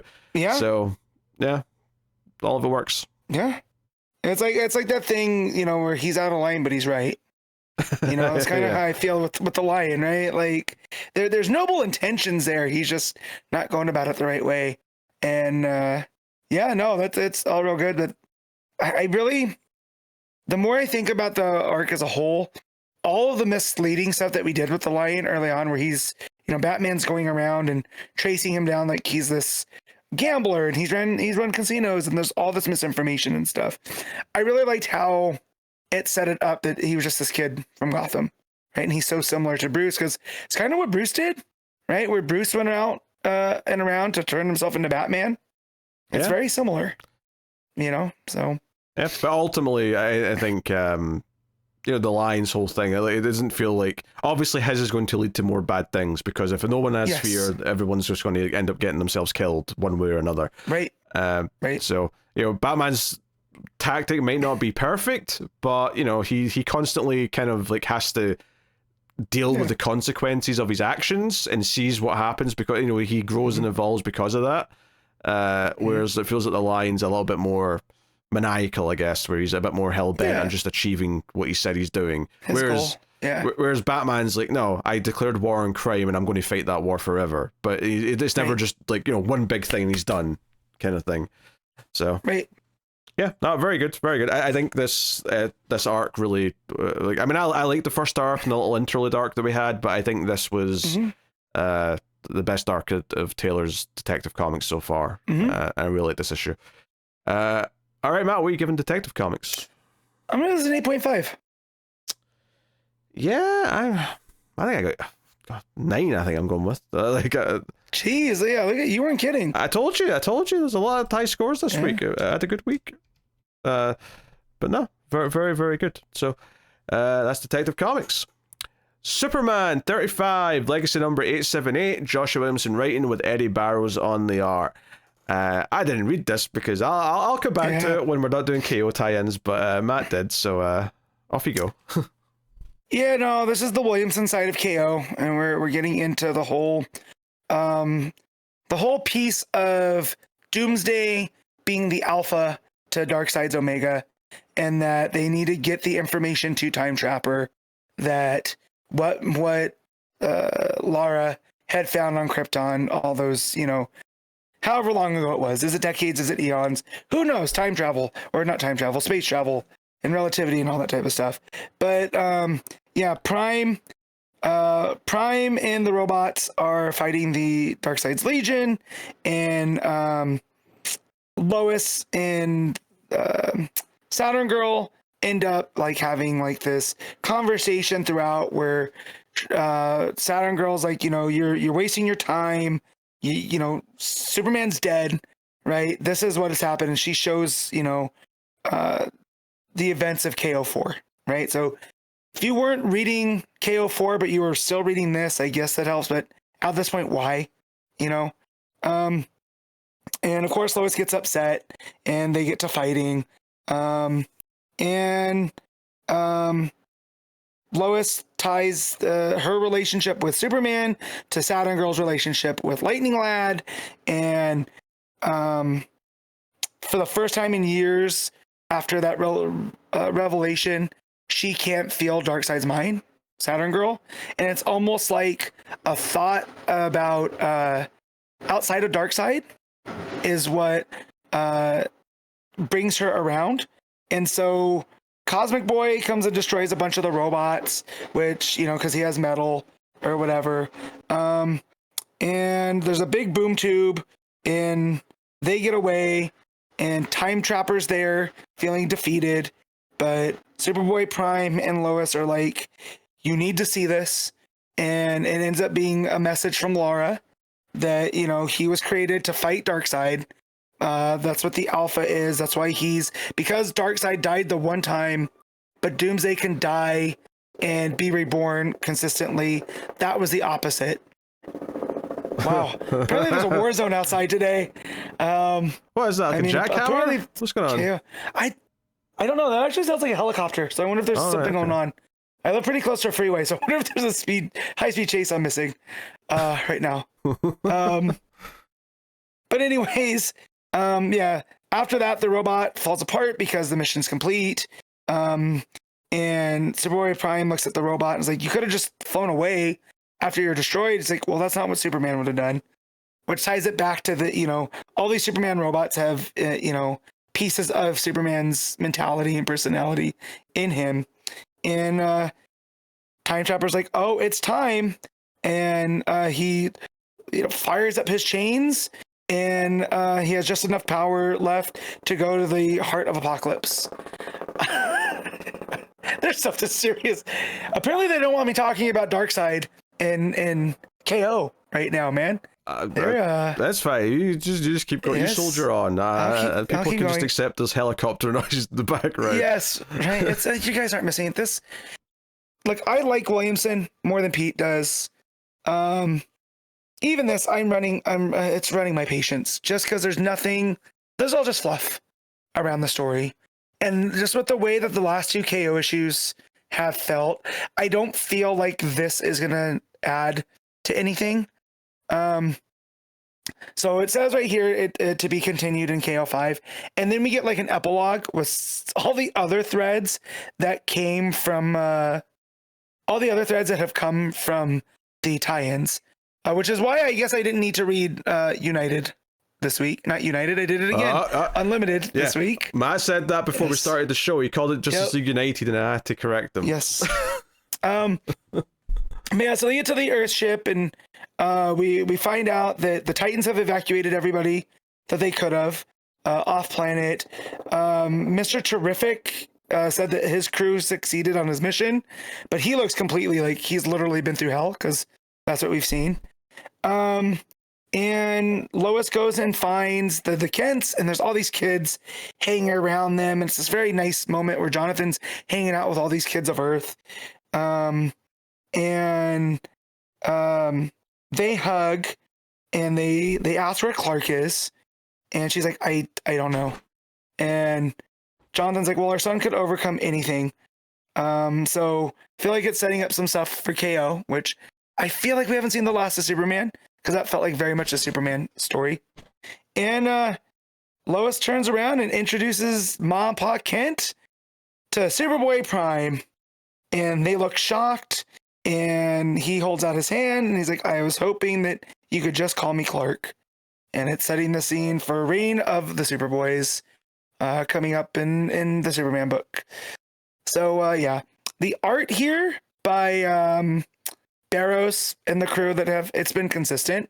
Like, it's strong. There's a lot of, like, all the fight sequences are good. But again, it just feels like when we're talking about Absolute Wonder Woman and there was a fight issue, but there was structure and progression and all of that. Here, it's just like, I have no idea what the Darkseid Legion's doing.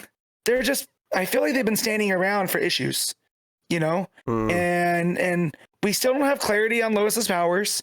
Like, they're just coming and going, and it just feels like, oh yeah, the whole KO. I forgot snapping of they came back. Yeah, I completely forgot that. Yeah. And so it just feels like the KO is like, well, we need it for the story, so we're just gonna do it, you know. But yeah, I feel like just from reading everything at this point, I feel like I know where KO is gonna go, and being the fact that despite it being a Superman story, or despite it feeling like a Superman story, and you know, spoilers for KO 4, with Superman seemingly not the winner and not the victor, I feel like Williamson has an ace up his sleeve with Doomsday. Like, there's going to be something that reinvigorates Superman, or he's going to represent Krypton and, you know, shed into a new form, and it's going to be a form of Superman or something. I don't know. But yeah, this is like why did I waste my time on this? But hey, we're through it. KO5's, you know, going to be out soon, and we don't have to worry about it no more. So, do I want to? Yeah, I guess I give this a 6. You know, because the art's at least good, and there's some okay moments, but ultimately, it's why did I waste my time? You know, Matt, do you ever think about the fact that the entire Absolute Universe came out of Darkseid's crack? We've talked about this. And it's ironic because it's not poopy. That's the analysis you're here for. It's not poopy. Yes, that's what it is. That's what you come for. You're not gonna get it anywhere else. All right. All right. Green Lantern issue 32, legacy number 599, which, you know, they care about now that they're about to hit 600, because they're doing a oversized issue 600 next time. But this is Jeremy Adams writing with Montos on the art, and as the front cover clearly indicates, Hal is going to propose to Carol this issue. Carol is lied to by Dove that there's an emergency in Paris, but it was actually a ruse to get her to meet up with Hal, who's waiting with some flowers, and he's got a whole date night planned, and she's got the day off from the Justice League, and they're going to have the nice day in Paris. There's a quick scene of Krona and the Hal Jordan clone body, or whatever we want to call that, you know, going on his way in the Dark Sector 7, and the Guardians following in pursuit, try to keep an eye on what he's doing.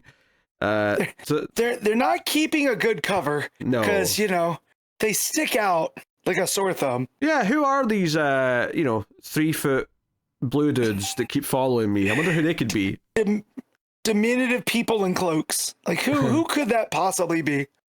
Yeah. So, I mean, honestly, I think those 2 pages are just to sort of keep that ticking, and like, hey, reminding you this is still going on, when you forget about it, which is good. Like, you should remind us of that, even though it's not the focus of the issue. So yeah, he takes Carol shopping. She gets a nice dress to get out of her Star Sapphire outfit. There's a little bit of a montage of them dancing. They have dinner, all the rest of it, and there's a lot of talking about the fact that he's just told her about the visions in his head that he got from the book, and that he's going to be going on like a trip to try and deal with that. And she's like, oh, why didn't you tell me right away? And he's like, because I didn't want you to be worried. And she's like, no, I want to worry about you. And it feels like it's getting kind of romantic and lovey-dovey. So he starts building up the courage to take out the ring, but there's not even commotion. Carol just kind of senses that there's something wrong in the city, and we cut to this villain who's up to no good, and Carol and Hal suit up, they go over, they stop her, there's a bit of a fight, and this girl basically is able to do a big... I don't even know if it's meant to be a boom tube or just a big boom from an explosion, like a big flashbang or whatever, but she sends both of the heroes flying, and Hal, when he lands, the proposal, the old, the ring box comes tumbling out of him and lands on the ground next to him, and Carol looks over and sees it, and is the awkward moment. He's like, oh, Star, are you okay? And he notices that she's seen it. He's like, oh, listen.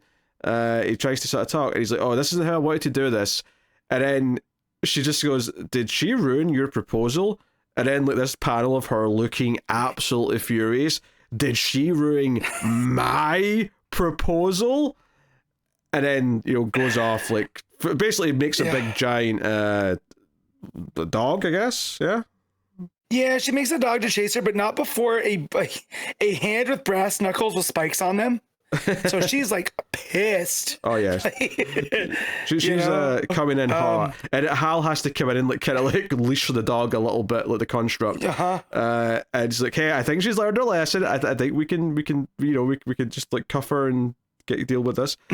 But basically, it's like, oh, this artifact that this woman stole has this gem in it, and it's partly one of the, was it 7 parts of love, so yeah. So. Eros, Philia, Storge, Ludus, Pragma, Philotia, Agape, and Mania are the elements of love, and the Star Sapphire entity wants Carol to find all of them. She's already got 2 of them to complete and restore the Star Sapphires. So it sounds like he's trying to solidify some lore here about the Star Sapphires, which is kind of cool. I mean, I've not really encountered a bunch of this stuff before, so this is kind of interesting. No, all I know, and I go pretty deep back with Green Lantern lore, is that the Zamorans were an offshoot of the Guardians, right? And that with the whole Star Sapphire thing was a chunk of the Star Heart, right? That they, charged with love, because they, that's why they went off. They wanted to feel the emotions. That's why the Zamorans went off. And the fact that Star Sapphire was this love struck character, and that's what the character concept was for decades, right? The fact here that Adams is seemingly taking these different forms of love and being like, well, we need to unite them all, because that's what love is. It's all of these different 7 aspects. Is there 7? I can't write 1, 2, 3, 4. Yeah, 7. And 7 in the Green Lantern book, of course. The different emotions and stuff. Because I looked up all of these, and I don't remember, because I read this on Wednesday or Thursday. But I do remember like pragma. That's the love between parents and children. Yeah. Right. That was because I was trying to think of, because there's 7 kinds of love, and I'm like, okay, so obviously there's the straight up romantic love. That's the first one most people think of. And parents and children, and I assume then there's maybe siblings as well as a separate one, or is that fall into the same one as the parents? It might be the parents, but the agape is the love of what you do, right? Oh, your passion. So that's why it was right, the passion, and that's why there was that fragment in that cross that villain was taking. Right. Okay. Right, because it has to do with duty and all this other stuff. I looked up the other ones and I can't remember them because there's too much going on, but I definitely like the direction of that. And Carol going on this, because, it's felt like that entity has been gone for a while. And when we were doing all the stuff with Adams and the Starbreakers and all of that, it seemed really light on the Violet. So it seems like that was by intent. And she's going to go off on this side quest, and again, I'll take more of that type of lore. I like Carol as a character. She hasn't been fleshed out really. She's kind of just been didn't, until she became Star Sapphire again, she was Hal's love interest for the longest time. Especially when she's not Star Sapphire. So I think Adams has done an okay job with her in this run, because I feel like between like the fiance that became the Grey Lantern and coming back with Hal, and then this stuff is giving her own kind of mission, and it's almost like a spectrum of love, and it almost makes me wonder, like, could each of the different like colors in the spectrum have their own spectrum? So I don't know if you could somehow say there's 7 types of will, because that doesn't make any sense. But no, but the love makes it, because if you look at it right, what Johns had originally explained with the spectrum was the closer you get to center, the more stable it is. Right? So love and anger are both on opposite sides, and those are the two that were the most volatile. Right? So if we're going to have multiple aspects, having even different kinds of anger, you know what I mean? I could see that. The closer you get to the middle, the less of them there are. I could see 7 types. Well, I mean, not 7. I'm just saying 7 because they've got 7 for this. But I could see 7 types of anger. I could see 7 types of fear, because you can have like, fear, phobias, but you could have fear of like very real dangerous things. You could have fear of things that you're just too nervous to, like, commitments and things like that, or fear of there's lots of different types of fear, and I suppose anger as well. Well, but then we even saw that through the different Green Lanterns, how they experience will, right? Where Jessica Cruz's version of willpower and her overcoming all of her stuff is a lot different than what Guy uses the will for too. Sure, but I don't think you can define those quite the same way, because I feel like not in the same way. I feel like love, fear, anger, maybe hope to an extent. Like I could argue there's different types of all those things where you could sort of break them down into subcategories. I don't know if you can do that with will, or compassion. I think compassion is compassion, and will as well. And there's no real same with greed. Yeah, greed is, but like, it's there. Yeah, I mean, you could be a little greedy or a lot greedy, but I don't think there's different, like genres of greed per se. There's a reason why the only words that we hear from Larfleeze in the Oath is mine. Yes. Like it boils down.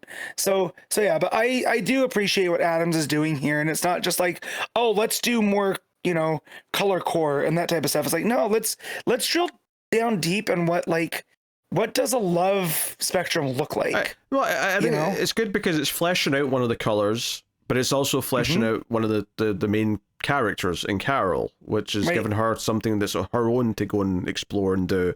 And it also feels kind of nice that that's happened the same time that Hal's going to go and explore this other stuff. And that obviously leads to, the end of this issue where he knows he's leaving. We should probably just mention here, he does like sort of like take out the ring and goes to propose, and she's like cuts him off and says, no, don't do it now, right? It's not perfect. And it basically indicates that the answer's almost certainly going to be yes, but do it when we're not both like about to leave and getting called away to do different things, and when we can both be present. And I'm like, dude, you're both superheroes. I don't know if you're ever going to have that much of that, but sure, I get what you're saying.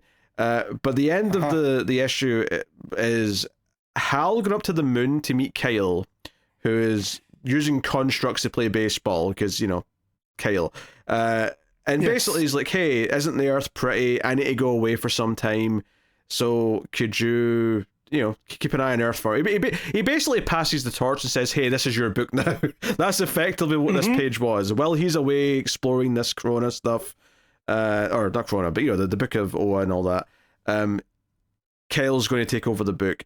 And he basically magically Green Lantern boom tubes away and lands in front of one of the Wonder Twins. That was like random to me. I don't know what's going on there, but sure. And not only that, he lands like he's the Terminator. He's down on his knee with his fists down, and he's looking down, and I was just like bum bum bum bum bum bum bum bum. And I'm like, okay, interesting. But I assume that issue 600, which is next, is going to really set up what he's actually doing here, and set up the Kale stuff. I imagine they'll both get a story in that issue because it's oversized. But yeah. Yes. I was pleased to see Jaina again, because I did love that Mark Russell Wonder Twins book. But what the hell is she doing in the pages of Green Lantern? So, but yeah, very, very curious to see where this goes. Yeah.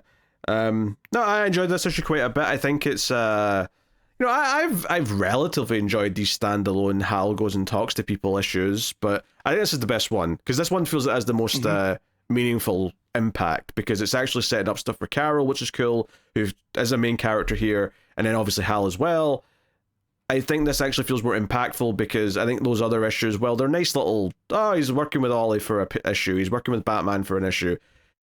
They kind of felt like they were just like, how do I say filler, but they kind of, like when we said it felt like it was kind of spinning its wheels whilst Adams was doing a lot of tie-in stuff. This is one feels like it's more focused again, and like, okay, we're actually setting up what's coming next. And we're treating the characters like they're important. And then Montos obviously is very good on the art. Everything looks great, especially all that stuff in the moon in the last page with Hal and his Terminator pose. Yeah, I really think too that like in a superhero book, when you can see the artist drawing them as regular people, right? And everything still has that sense of motion. So the scene of them going around Paris, right? And the dancing and this, that, and the other, and that looks just as good as the baseball stuff. And, you know, the fight scene with Cupid and all this other, you know, which also I don't think we pointed that out, that the villain's name was Cupid. Oh, yeah, I forgot about it. That's why. in the Valentine's Day themed issue as well. All that stuff also looked great. And just the colors. Like, Montos is really good at the purples and the greens, as we've learned. So the fact that, you know, we got the Star Sapphire Green Lantern issue here was real good. But yeah. Yeah. It felt really nicely focused again, and I like the development they're doing with Carol, which is cool.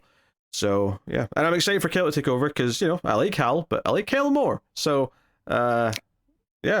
Look, I need Connor Kent and Odyssey, the Time Bandit, back in my life. I feel like they'll probably be around because they were supporting characters for Kyle's like subplot. So yeah, I mean, if I wouldn't surprise me if like Hal still has a subplot. They may just be switching like who has the A plot and who has the B plot for a while.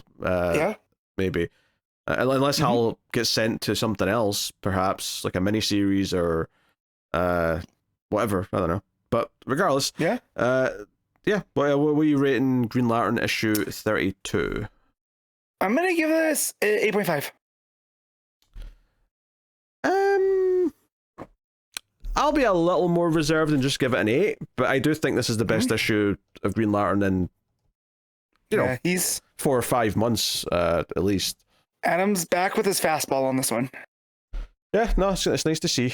After just a couple of, you know, fluffy, like, issues that didn't really do that much, I guess is what I'm saying. So yeah, that's Green Lantern 32. The Flash, issue 30, legacy number 830. Christopher Cantwell and Mark Waid writing with Vasco Georgiev on the art. This is on you, Matt. Yeah, so this one didn't upset me. Superman didn't upset me that much. It was just like, let's get through it. This was more just Mark Waid playing in the Flash sandbox again, and it starts with Barry doing what he does at the end of Crisis, where he's going off to stop the Anti-Monitor and, you know, run around the big device that the Anti-Monitor's using at the end of that. And as he's about to sacrifice himself, Bart shows up. He's like, Grandpa, you can't. And Barry's like, who the hell is this kid? He doesn't say hell because it's Barry Allen, but, you know. And he shoves him off of it. We get a scene with Darkseid in Darkseid's Legion talking about how if their plan worked, Bart Allen will stop Barry from sacrificing himself, and that's going to end up being the key of the Omega Speed, being able to take full control. And once Darkseid's able to have the Speed Force under his command, he's one step closer from doing whatever he needs to do. Wally and Wally's back with, I'm trying to get through because there's a ton of subplots.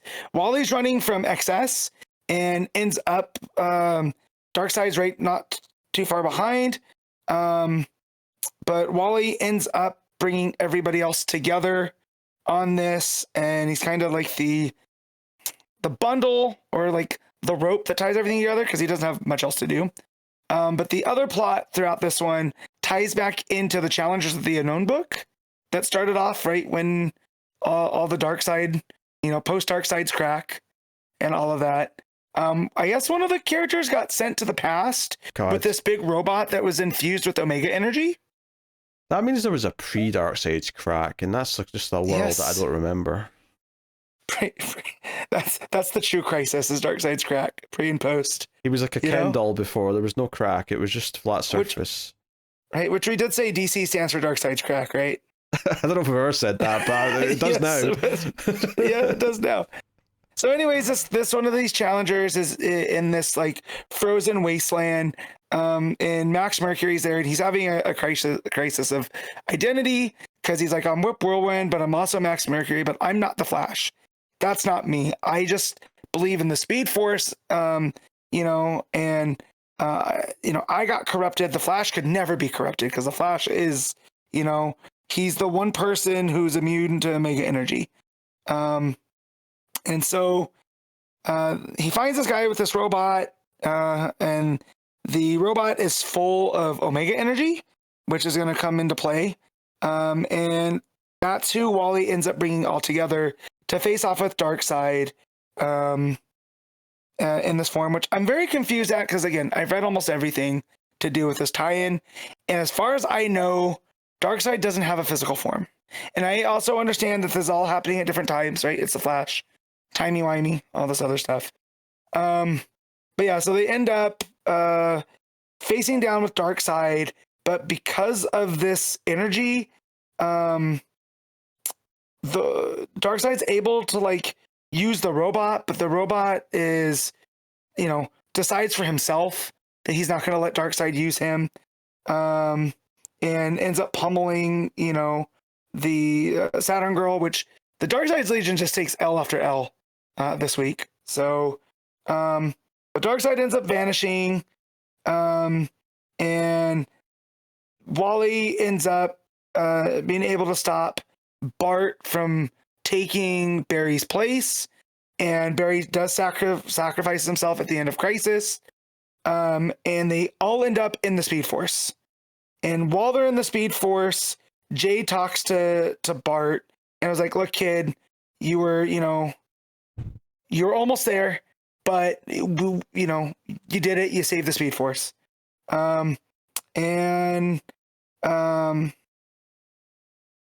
Because Barry was able to still sacrifice himself, everything gets reset. So everything still happens as it's supposed to. So for all the running and jumping through time and them doing all of that, basically the Flashes have preserved the Flash history, and now they're just kind of hanging the Speed Force until the end of KO with Jay. Max is back is his regular form. The last thing we see of him is like him meditating in this open field somewhere in the mountains. Barry gets struck by the lightning. That still happens. And the final thing on the issue is Wally and Bart, racing. Where he says, what are we waiting for, Wally? And he says, we'll waste you there. And everything concludes in KO5. And next month, a new era starts. So for as excited as I was for these two to write the Flash, this is kind of just Mark Waid talking about how cool the Flash is over these bunch of issues with a bunch of Darkseid's Legion stuff thrown in. And I was hoping, at least with Mark Waid and the whole Legion connection, we'd get a little bit more of like why, not even why, but a little bit more to do with them versus them just standing around and being like villains for villain's sake. And we don't, it ultimately just gets to some timey-wimey Speed Force shenanigans, and Wally being proud of Bart, which I guess that's all Bart really wants. He just wants some external validation. So, yeah. Not bad by any means. Georgiev's art's great. Like, I'm a big fan of Georgiev, even though it leans more towards a house style. But it's like, it reminds me of when I started reading comics. So there's a bit of nostalgia to it. And just the way that he draws the Flash, it's very like fluid, and they don't feel as posed. Like, I feel like with a lot of the artists, when they draw them running, it feels like they're just standing there. When Georgiev does it, it feels like there's some motion. So, which I always think is key in a Flash book. And he gets to draw some, Crisis stuff, which is, I guess, really cool if you want to play the hits, right? He gets to draw the demise of Barry Allen that we've seen, the whole him disintegrating into a skeleton in the Flash suit. So we had to run that back. Which at this point, that's starting to feel like Crime Alley a little bit, I guess. Yes, but has Georgiev drawn the Perils hitting the ground? That's what needs to happen at some point. Yeah, right? That's the last thing. But yeah, so not as annoying as the tie-in that was Superman, because it's still pretty much it's a tie-in, but it's a standalone, so I don't know where to classify that. Because you could just still read this, and you would need less of the tie-ins for it to make sense, unlike in Superman, where I feel like to fully appreciate Williamson's Superman tie-ins, you need to be reading KO. I don't think you needed to be reading KO to, you could just read this as a Flash fan and be fine. So yeah, I'll give this a 6.5.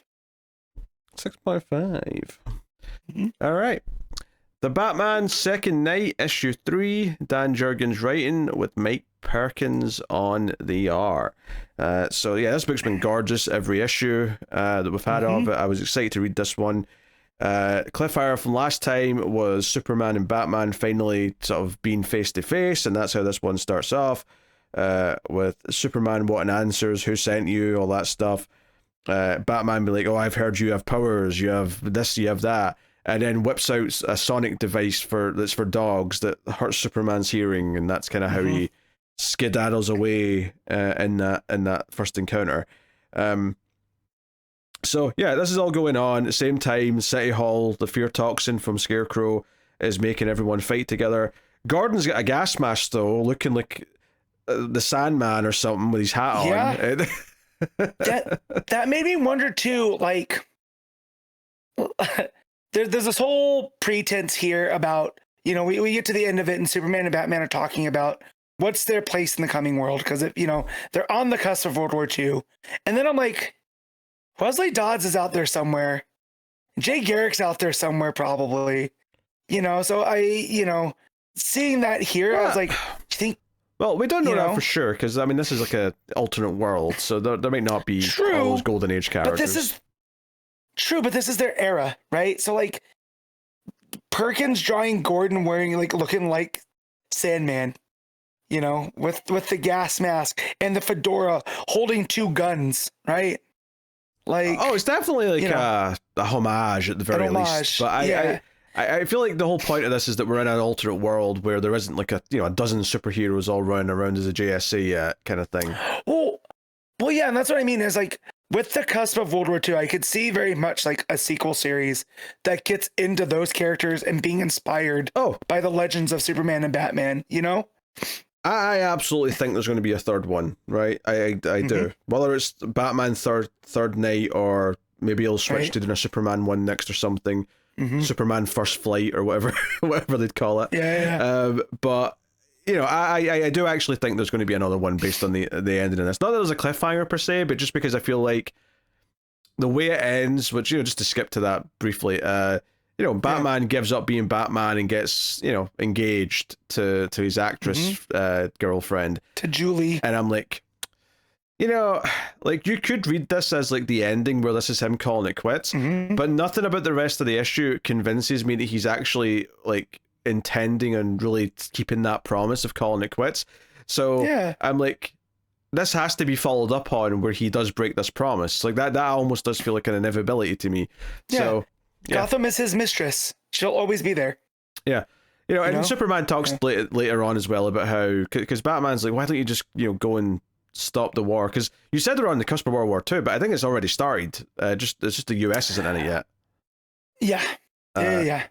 So he's like, why don't you just go stop that? And he's like, well, because as much as I could go, and just stop all the armies and stop everything, it's not really about me intervening and saying my way is right, even if I think that it's wrong that this is happening. I just help where I can. And I do think there is obviously a line there where it's like, well, he cannot enforce his politics on anyone, but just stop any wars from happening by saying, no, you know what, you're not killing each other, right? I'm putting my foot down at that. But that's a debate for But I do like what he says here, and especially in these trying times, right? We're at the end where he goes, or basically he's like, yeah, I could go through and stop a regiment or whatever, right? But there's going to be more. And he goes, but then there's also not undoing. He goes, or he's talking about the German people. And are they too trumped up on nationalistic pride over their early easy victories? And it's kind of like, well, yeah, I could go do that, but the problem will still remain. So I do like that rationalization there. Like there's a bigger problem than just the war. Well, I think the part you're not mentioning, though, that I think is the most interesting part, is he says that, taking out Hitler, it'll kind of make him a bit of a mythic martyr.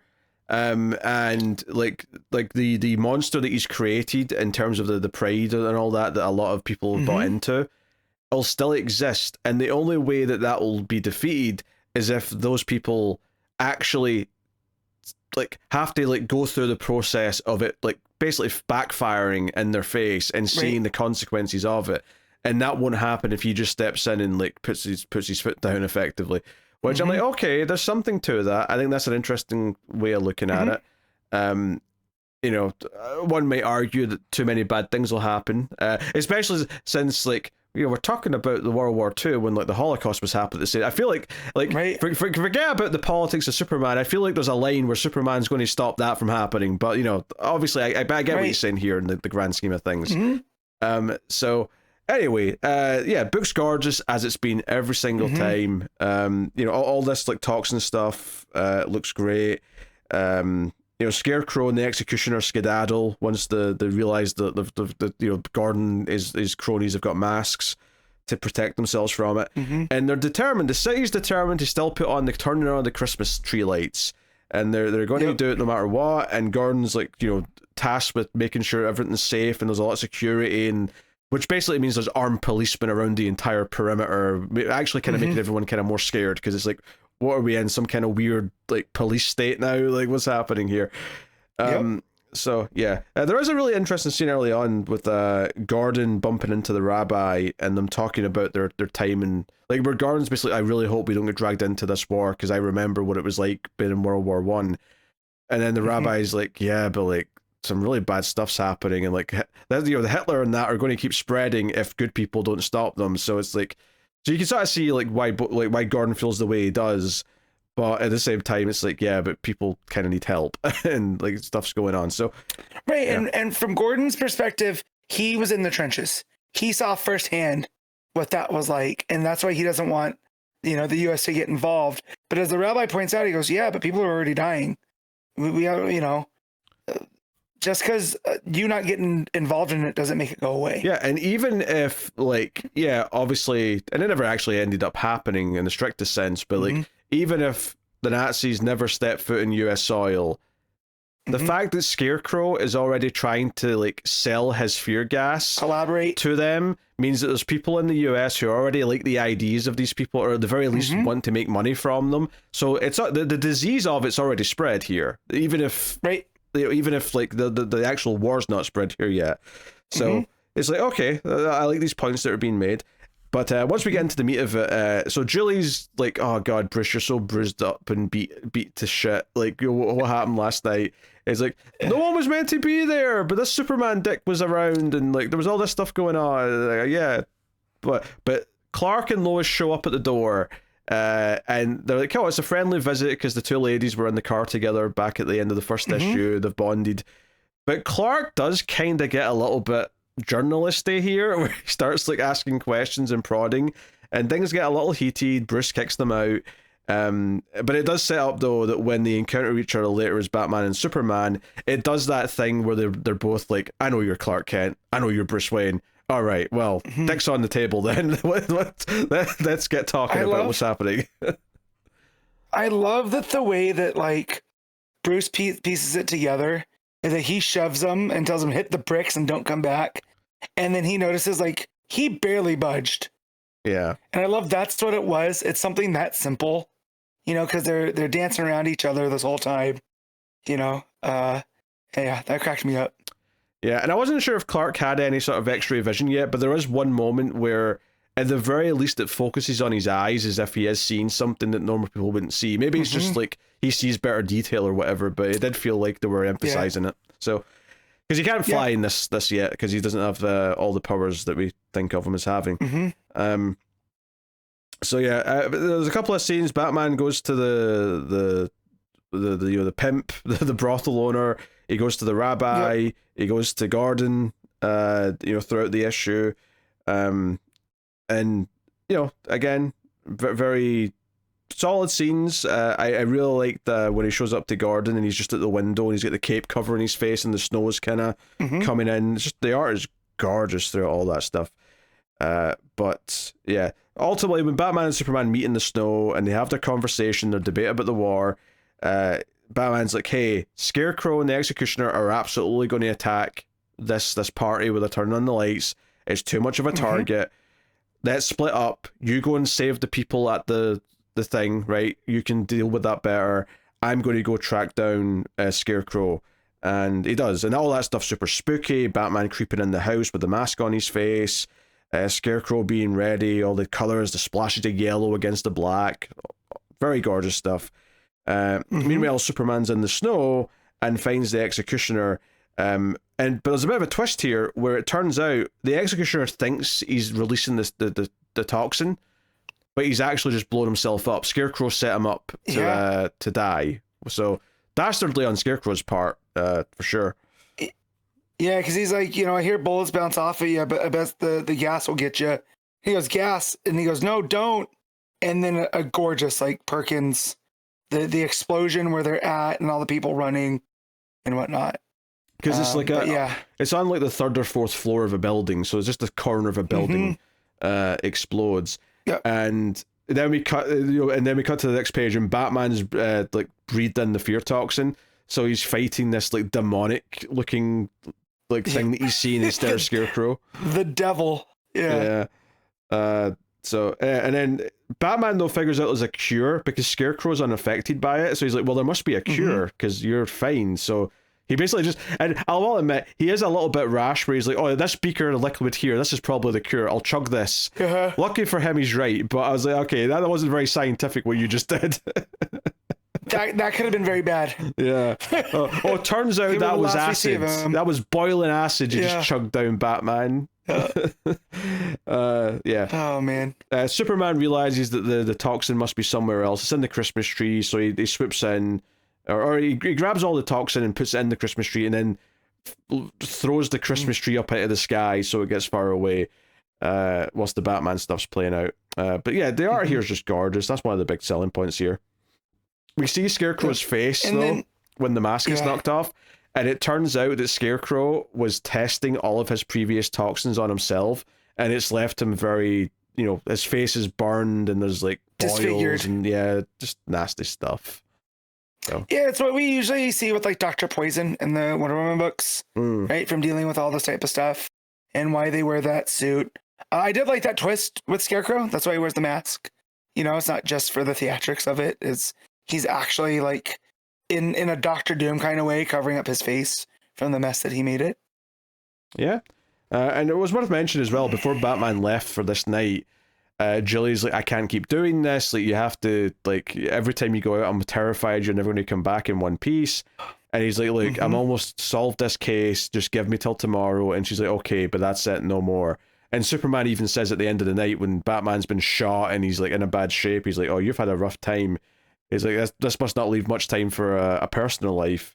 So it kind of leaves off in this idea of like, oh, he's maybe going to, because Superman like brings him to his mansion and he's like, hey, like we work together out in the world, in our costumes and whatnot, but my private life is like off limits. Like, we do not cross those boundaries. But there's a gorgeous panel here at the end in the snow where Batman's backing away into the darkness of this arch at the manor, and it's just like you can just see a little bit of his face still, just surrounded by black as he says a couple of lines. And this is where they're talking about the war. Actually, this is where he's talking about going over and interfering. So no, very, very good. And then Superman talks about people doing the right thing, and hope that people will come to their senses. But Batman's more pessimistic, and he goes off. He does go and talk to the brothel owner before he goes home, though, because he goes and threatens him. And he's like, look, I accept that you exist because if you weren't here, you just be replaced by someone worse, and at least you don't treat them too badly, and you feed me intel. But you know, there is a line that you can cross. Yeah, there's a line. And I'm not going to tell you what the line is, because I want you scared of it. I want you thinking about it constantly, what that line is. So I like that. But yeah, when he comes back and wakes up Julie, he like said she's happy to say goodbye to him, but she has to go to like California for the movie premiere or whatever it is. But he left an engagement ring in her pocket, and she runs back out the limo. And you know, the end of the book is we see that the newspaper is revealed that they're engaged, and Gordon like sees it in the newspaper, and that's the end of the story. But like I said, I feel like this ending does work, but it's kind of like I don't know if I really believe it though, and maybe that's just because I know Batman well enough that I'm like, I don't believe he's going to keep this. So I do wonder if like we do switch to a Superman book or even another character or whatever, and then return to Batman and have him like break his promise because like, I don't know, maybe there's some big crisis, not a literal DC crisis, but just something big. Or you know, or what if Superman like is in trouble? Like, what if some powerful villain takes Superman down and he realizes he's the only one who has a chance of like going and saving the other hero, kind of thing, or something. I don't know. Yeah, I think in the way that Jurgens took the real world to it, I think he could do a Superman book with Lex Luthor as this tycoon, you know, and it's the working class origins of Superman, you know, because here he doesn't fly, he doesn't have the heat vision, right? But he leaps tall buildings in a single bound, more powerful than a locomotive, and you just play with that and the whole, you know, that whole Man of Tomorrow aspect where Superman was first introduced. I think that could be a lot of fun. Like even if we go back in time to like when Superman first appeared in Metropolis, you know, and it's not like a linear sequel. If I was picking, I wouldn't do that. I would say set it after this. Like, you know, you've established where he is, where Lois is. Just continue from here if you're going to. Not that I'm convinced that's what they're going to do. I could see the next one just being the third Batman book and just like because Jurgens has done so much Superman, he doesn't really need to do more Superman, right? Where you know, Batman, I don't think he's done that much of. But this is kind of like his biggest Batman story. This series of books. So. Either way, I hope there is more because I feel like it's still ripe for more. I feel like, you know, do we get to see the wedding? Does the wedding fall apart before it happens? You know, like there's more villains we can do in this version of Batman for sure. Yeah. I mean, we still haven't gotten the Joker, and I figured that would be a big, you know. And I feel like he's built purple up. and green are all over this. Oh yeah, and he's built you know, supporting characters here. Obviously some of the normal ones you expect, but between Julie and like the brothel owner and the rabbi, there's these characters where it feels like, like there could be more to these characters' story if we keep going with this. So I didn't know if I was expecting more after the first one, but now that he's done a second one, I'm like, I could see at least there'd been a third to make it a trilogy for sure. Could be. So definitely things go in threes. The scene where Julie goes running back to Bruce and then they kiss, does that not look like the cover or the poster for Gone with the Wind? Like Perkins had to be pulling from that, right? Well, the reference Gone with the Wind, right? Because the newspaper says that, or the radio maybe it is, says that because of the attack on the premiere, like this movie's not had, like Bruce Wayne's funded movie with her's not had a premiere properly. And the studios are trying to make Gone with the Wind be the next big thing, which I guess World War II may not have started because I think that was 1938 if I'm timing it actually. But regardless, they did reference it, so it's on the brain. So that's a very intentional thing, I think. I saw that and I was like, oh man, he looks like Clark Gable. But, here's the thing about Gone with the Wind, though. Now I don't remember a lot of that movie, but the relationship falls apart, and I feel like you could end the story between Bruce and Julia with Julia saying, frankly, my Batman, I don't give a damn, and walking out because he just won't give up being Batman. I can see it going that way. Right? So absolutely. Anyway, but it's gorgeous throughout. I mean, obviously this one focused more on the Batman Superman kind of like pairings and meetings, but all the action stuff was good, and I like the wrap up to everything. So Now they've built a compelling like world here where I'm interested in seeing more of it still. And I would maybe say that the second story was better than the first, perhaps. Maybe that was just because it's just fun having like Scarecrow rather than just the Monster Men, but both had their charm, and I think they go well together. So, no, excellent stuff. Yeah. What are you giving Batman Second Night? I'm gonna give this a straight 9. Yeah, I think it's a 9. I think the Scarecrow stuff was good, maybe a bit more simplistic than the previous issues, but what that lacked, perhaps compared to previous issues, it made up for with the Superman conversations and why he's not interfering in the war, and or at least in what's happening with Hitler's shenanigans in Europe. So, very, very good stuff. All right, so we got a Vertigo book this week to talk about, another new Vertigo issue 1. They're more spread out after this month, but this month's been like back to back to back. The Peril of the Brutal Dark, an Ezra Cain mystery, issue 1, Chris Condon writing with Jacob Phillips on the art. So, this had a little bit riding on it because the last 2 issue ones from Vertigo we didn't really feel that hot on. We were lukewarm to outright dislike in last week's one, which we thought was like trying too hard to be edgy and whatnot.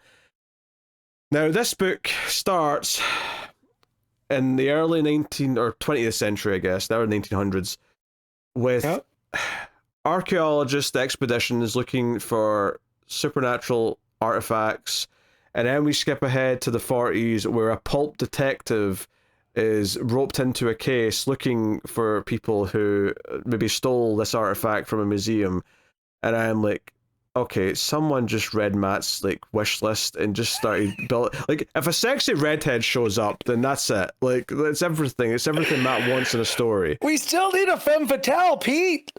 Oh, there'll be a femme fatale. That'll happen. I have no doubt of it. Do you know what I'll say about this one? Which was good. I liked it for the record. Is the extra page count for the issue 1? The extra 10 pages or whatever. I feel like they used that to just like have a cool intro. And I don't even mean the flashback. I think the flashback to them finding the artifact would be there either way. But the extended like 10 pages of like just Ezra going to like find some guy that he's looking for, and then the chase sequence that happens as a result, which is mostly silent. There's not a lot of dialogue. I'm like, oh, this is them just using those pages to give you a cool atmospheric, pulpy intro, and then we get into the story afterwards with all the setup. I thought the same thing. And I was like, oh, this is not that wordy. And then as we start getting into it, it starts to get around, because I read the first trade of that Texas Blood when this got announced, and Connor had talked about how good Texas Blood was. I was like, okay, I'll give it a shot. And not that it's wordy, but Condon will use his dialogue in a similar way to Brubaker, that it doesn't cover up the art, but he'll let the art go for pages, right? And then he'll throw in the dialogue and stuff. And that's what happens here too. And I was like, okay, so this is very much their style. But that first like action sequence with Ezra, where he's, following the guy, and then there's shots fired and the car driving and all this other stuff. Nothing in that Texas Blood is that extended, right? So like he's really letting Phillips work here. And it does feel like it's both of their books, and it's not just like the writing doesn't speak for the art doesn't speak for the writing. Like, they're working perfectly in conjunction. The extra 10 pages just give them a lot of flexibility there. But even the flashback at the start to 1913, where they're finding the artifact in the tomb or whatever, that is again very silent as well. There's a couple of words here or there, but it's mostly very visual. The setting, you realizing they have to set fire to the door to open it. That's like the trick. And they get to the anvil of Hephaestus, which is what they're looking for. And then there's like automatons that attack them, but then they all just sort of like, drop down. Like all of that, mostly silent, right? Not too much. And then most of the stuff with Ezra coming to find this guy who opens fire and kills the neighbor or the landlord, whoever it is, who's trying to like get the door open. And we get a bit of a chase, goes down the fire escape, there's machine gun fire, very pulpy, so lots of blues with just a bit of yellow from the windows and the lights. So nice contrast there. a little bit of car action, but ultimately Ezra fires a shot off that kills this guy, and he gets back this case that has something inside it that has, you know, not his employer, but his, you know, this is he's a PI. He's been hired to get this case back. Yeah. You know? Yep. And the guy, he's like, I'll send you the invoice. And he's like, no, I'm not paying you for this. Someone died. The police are going to be all over it. And Ezra's just like, yeah, no, like, you hired me for a reason. You know, and he goes, the other thing is the cops would like to know about it, but they don't, and they won't. And whoever was after it, well, you probably don't want them after you, right? Yeah. So I'll even send you a second invoice. So you immediately get the vibe of this character that he's not, you know, because I was expecting an Indiana Jones type, right? Analog, right? He's much more of the Sam Spade, Shades of Grey, he'll do bad things but for good reasons type character. Yeah, this because the second invoice thing is he's like, oh, like, you know, like these people who want this thing, they're going to try again. Like this guy was just a delivery boy. And it's like, oh, who's going to protect me? Well, I'll send you a second invoice if you like. So he's basically saying, hey, you can hire me again to protect you if you want, but it's going to cost even more. So yeah, but we see that he's good to people though. Like you know, his neighbor next to where he lives is like, hey, you know, was it 2 weeks Ezra, 2 weeks in Scavani ain't bothered me no more. So, you know, some gang member or someone was like giving the shop owner some guff, and he's like taking care of it. We find out that Ezra used to be a cop, but he isn't anymore. He's a PI. But the phone rings when he gets in, and he's told to meet a client. You know, but he's also, who runs into a cop that he knows as well, who asks for a favor. Now this favor ends up being tied to the case that he's going to end up getting from the client. They're one and the same. The cop tells about his neighbor, whose husband has went missing, and the woman's very worried. And because they're immigrants and they're German, especially since it's 1940, you know, 1 or 2 here, Germany's not very popular right now. She's not going to get any help. So that sets up that, and then he goes to the museum and meets the curator there, who's worried because his employee, or he's worried because an item's been stolen, and later on the reveal is that the employee, you know, has been missing. Like I think it's when the wife shows up to talk to him, we find out that the person who's missing, the employee who probably took this artifact, is the husband of the wife, and maybe has done this either because he's a part of, or he has been forced to do it under duress for the brutal dark, which might be trying to take this item back to Nazi Germany. That might be the implication here. Right. So he takes him to the museum. They meet. They talk about how great the office is, and the only reason that the curator, whose name is James Sweet, got in contact with Ezra is because Ezra's anthropology professor in college talked about him, and the anthropology professor was the guy that found from the beginning the Anvil of Hephaestus. And so they have it down in, like, essentially it's not a back room, but it's like the storage facility where they keep all the stuff that's not ready. Because there's a whole thing here goes into where, like, Greece was worried that their artifacts and stuff in their museums was going to be taken by Nazis or Russians, and there's like, oh, we'll have like this museum in America. Let's basically store everything for us and keep it safe while this is all going on. But it seems like the powers over there really wanted their hands on this one thing, and notably, it's the only thing that's been taken. Nothing else is missing. It's just this anvil. Right. So it's like, okay, that sets that up. And it's when Ezra's going home, his lights on, he gets his gun out because he thinks that's suspicious, and he comes in, but it's just the wife, the neighbor wife from the cop told him about, who's like, hey, you know, my husband's, you know, gone. And the exact line she says is, Mr. K, my name is Meyer. Malcolm, my neighbor, sent me for help. My husband's gone. He went to work at a museum 2 days ago, but he never came home. They took him. The Brutal Dark being the name of who took him. So I thought this was a really good setup issue. It set up the different threads. One of the worries I get when we're doing kind of noir detective stuff is that sometimes they're so convoluted that I just lose interest. This wasn't convoluted.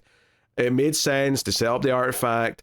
They've set up the possible people who want it. They've set up a name for maybe a specific organization whether they are part of like Nazis or they are going to sell it to the Nazis or they're just like some subcult or something. Who knows? But they set this up quite well, and I think that the fact that this man's wife is concerned says that, okay, this is kind of a boogeyman, and maybe it's not an accident that they picked a German person. Like maybe they had like dirt on him or something to force him into helping. And the way that the lettering goes with the bubble with the brutal dark, there's like an iciness like off of it. So so like there's like a danger to what she says. But this is a hell of a hook, right? Like I was already invested as soon as I opened it up and they're doing archaeological digs, right? And then we get this guy wearing a fedora doing PI work in New York. And I was like, oh. And then we go to a museum. So as if I wasn't already hooked in, we get to this end where this is mass crack. Like, who's they? It is. Not that crack, the other crack. She's like, oh, the other crack, hook it to my veins. Yes. But yes, so good. And then just the way that the Jacob Phillips, right, which his dad is Sean Phillips, who works with Brubaker on like Criminal and all of those. It's funny you say that because when I typed in his name on my list, I put Sean Phillips first, just because it was like a Freudian thing, and then used to it. And then I was like, oh no, wait, no, it's Jacob Phillips. Never mind. Yes, which their styles are very similar, but still, as having read that Texas Blood, there is like a softness to Jacob Phillips that his dad doesn't have. That Sean's stuff is a lot more heavier, almost like sketchier. Like there's heavier lines, this, that, and the other. And here, Jacob's is a lot more soft and that, and just the coloring, because he does his own colors and inks and everything too. The blues and the yellows, it feels straight from a noir in that way. I know usually noir is like black and white, right? But just the way that it's playing with the light, like it just feels right. And yeah, I am so into this, and it even has back matter, which I love, that fills in the story even more. Did you read those? No, I did not. Oh yeah, so these are that they're set up like newspaper pages, and it's about the cult's hidden temple, which that got uncovered in Greece, and about what they had found, and the anthropology professor is interviewed through it. And then the other back matter is a story about Ezra Cain, that in Harlem he had stopped the serial killer that was going around, and because it was Harlem and that's in a neighborhood for people of color, the people weren't willing to go to the police, and the police weren't that willing to help. So Ezra Cain stepped in, stopped this guy that the police weren't willing to say was a serial killer, who matched up the descriptions of all the people that had claimed to see this person, stopped them, and the killing stopped. Right, so they hail him as this hero, but the police are like, oh, we had no way of knowing that was a killer or not. So it definitely shows that he's still like, well, he might have a great relationship with the one policeman that he used to work with. It seems like the police are still the police, and that they're going to be at odds, So, but I love when they build stuff out in this way. Like again, Brubaker and Rucka and all of their independent stuff are very good at adding this back matter that tells the story without bogging down the comic. So yeah, I'm so into this. Like I can't wait to tell people about this. And again, this was the one that I remember hearing about with the Vertigo, that being like, that's an absolutely, and I'm glad that it ended up being that. No, it was very good. I was into it. It's well paced. It sets up the various threads and leaves off on a hook, which is very much all you can ask for. Art is good. It does have time to shine, especially in that first half. And it's not like once the dialogue comes in, it's too wordy or anything. It's perfectly fine. It's just that, it goes in nice and quick, even though it's got the extra pages, because that first half is so, just silent. So, it lets you get invested in the visual storytelling and what the style is before we actually get into the plot of it, which is cool. So, no, I mean, after a couple of what's felt like duds from Vertigo for us, I'm really pleased that one of these new books has hit, and I'm actually definitely reading the second issue on the show, so that's nice. Yes, that's fun to say that. So no, good stuff.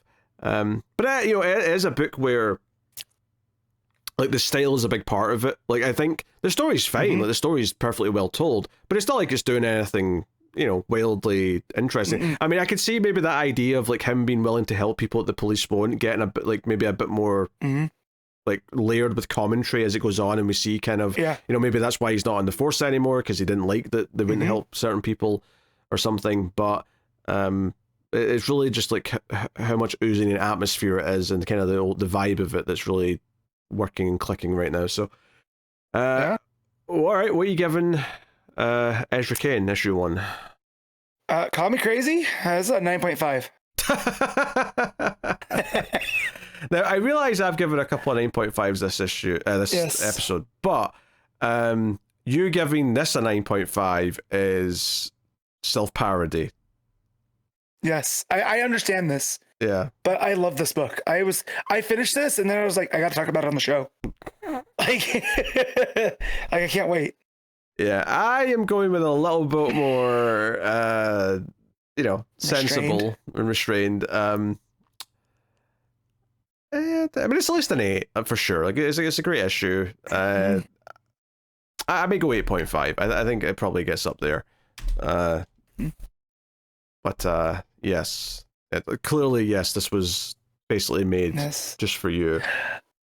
So now I'm definitely now, because I downloaded the first 2 trades of that Texas Blood, and I finished the first one, so I'm definitely gonna breeze through the next one after this, because if you did enjoy this and you want something similar, like it's set in Texas, so again it's contemporary times. But yeah, same kind of style, same pacing. The art, I would say the art here, Phillips has really come into his own. So this is a bit more crisp and shown, but yeah, man, it's quality all the way around. So yeah. All right. Every month on Patreon, you can make me read a book at one of the higher tiers. And today I am looking at Batman and the Outsiders issue 32. So what's interesting is that this is billed as the last issue, and it is the last issue in the collection, which led to a little bit of confusion when I read this, because I was expecting an ending. It's not an ending. In fact, it actively sets things up. That was confusion number 1, which I'll explain in a second. Confusion number 2 is that I'm like, that felt a bit short. What's going on? And wait, what's this at the back? Now, it's actually just that there's it's like the main story's 15 pages, then there's a backup. But because of the way it says, like, you know, something next issue, it felt like it was just the end of the issue. And it just threw me off a little bit. But it's just, there's a backup. There's just a second story. And with that second, because I went back and counted the pages. With the backup, it's like normal size. I'm like, okay, this makes sense. This is fine. But that was just a little confusing up front. Because I was wondering, what the hell is this other story at the back? So that's that. The reason what's going on here is that it's the last issue of Batman and the Outsiders, but it's not the end of the story, because the book changed its name to Adventures of the Outsiders, and it kept the numbering. So the next one's Adventures of the Outsiders 33. So I thought I was wrapping up this, and it's actually no. It's another. It doesn't go for too long. Maybe like 12 issues or so. From a quick glance on League of Comic Geeks. So yeah, there's more to do, which is cool. But the reason for this change, as you might imagine, with the Batman being taken out of the title, is that Batman leaves the team in this issue, which leads to maybe the funniest line of dialogue that this book's had since day one.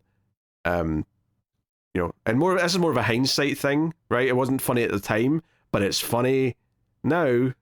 So anyway, so it does kind of feel like it's coming full circle in a lot of ways, though, because we're back in Markovia at the start, and some villains attack the princess who's getting married. She's going to become a queen because she's getting married.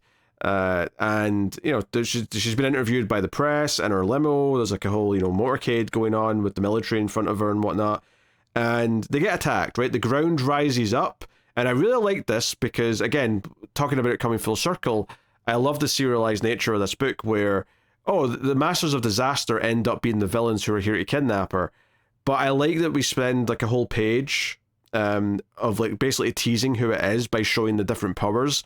So we see the ground rise up, we see a couple of the soldiers get frozen, then we see some fire, and we see sort of a gust of wind, and then it's like, and I sort of clocked, oh, I think I know what this is, I know who this team is. I'm like, that freezing, that's the word of a cold snap, that's what that is, that's cold snap, baby. And sure enough, it's the Masters of Disaster, which feels like a recurring team in this book, which is cool. And they're like, hey, you know, we are here, and you know, like, because the princess is like, oh, once my betrothed King Gregor is going to be coming after you, blah blah blah. Don't worry, we've brought him an engagement gift, and there's a bunch of tanks going to Markovia. Basically, Markovia is at war, and that sets up the plot. And it's like, okay, we started this whole book by going to Markovia, and that's how we introduced Geoforce and all that. So it does feel like we're coming kind of full circle, and coming back round to that. We also have the recurring gangster next when we go back to Gotham, who's talking about how business has been booming because Batman's been missing for a little while. But then, of course, as soon as he starts this meeting, who walks in but matches Malone to like get involved in the shady dealings, makes them confirm that they stole a bunch of meds or whatever. We see the outsiders are waiting up on the roof to like come in, and as soon as Matches Malone says something about you know, this is, you know, time to negotiate, they're like, oh, that's the signal, and they all jump in. And this is just a fun sequence. Metamorpho basically becomes Batman, but he doesn't change his colors, so he still has like the same color of skin but ears, and then like just like the orange and pink, but he sort of goes down like a cape. It's a weird visual, but it gave me a laugh. So, you know, no arguments for me. But he's dodging bullets. Interestingly, Matches Malone came in with like a sidekick, like a henchman, and they confirmed once we cut to the other outsiders that was Geoforce, which was funny because he looks so different, and I guess he's just wearing like one of those Mission Impossible style face masks that we've seen Batman use several times, which is fine. But the build of him made me think it was Metamorpho until we saw Metamorpho was hanging outside.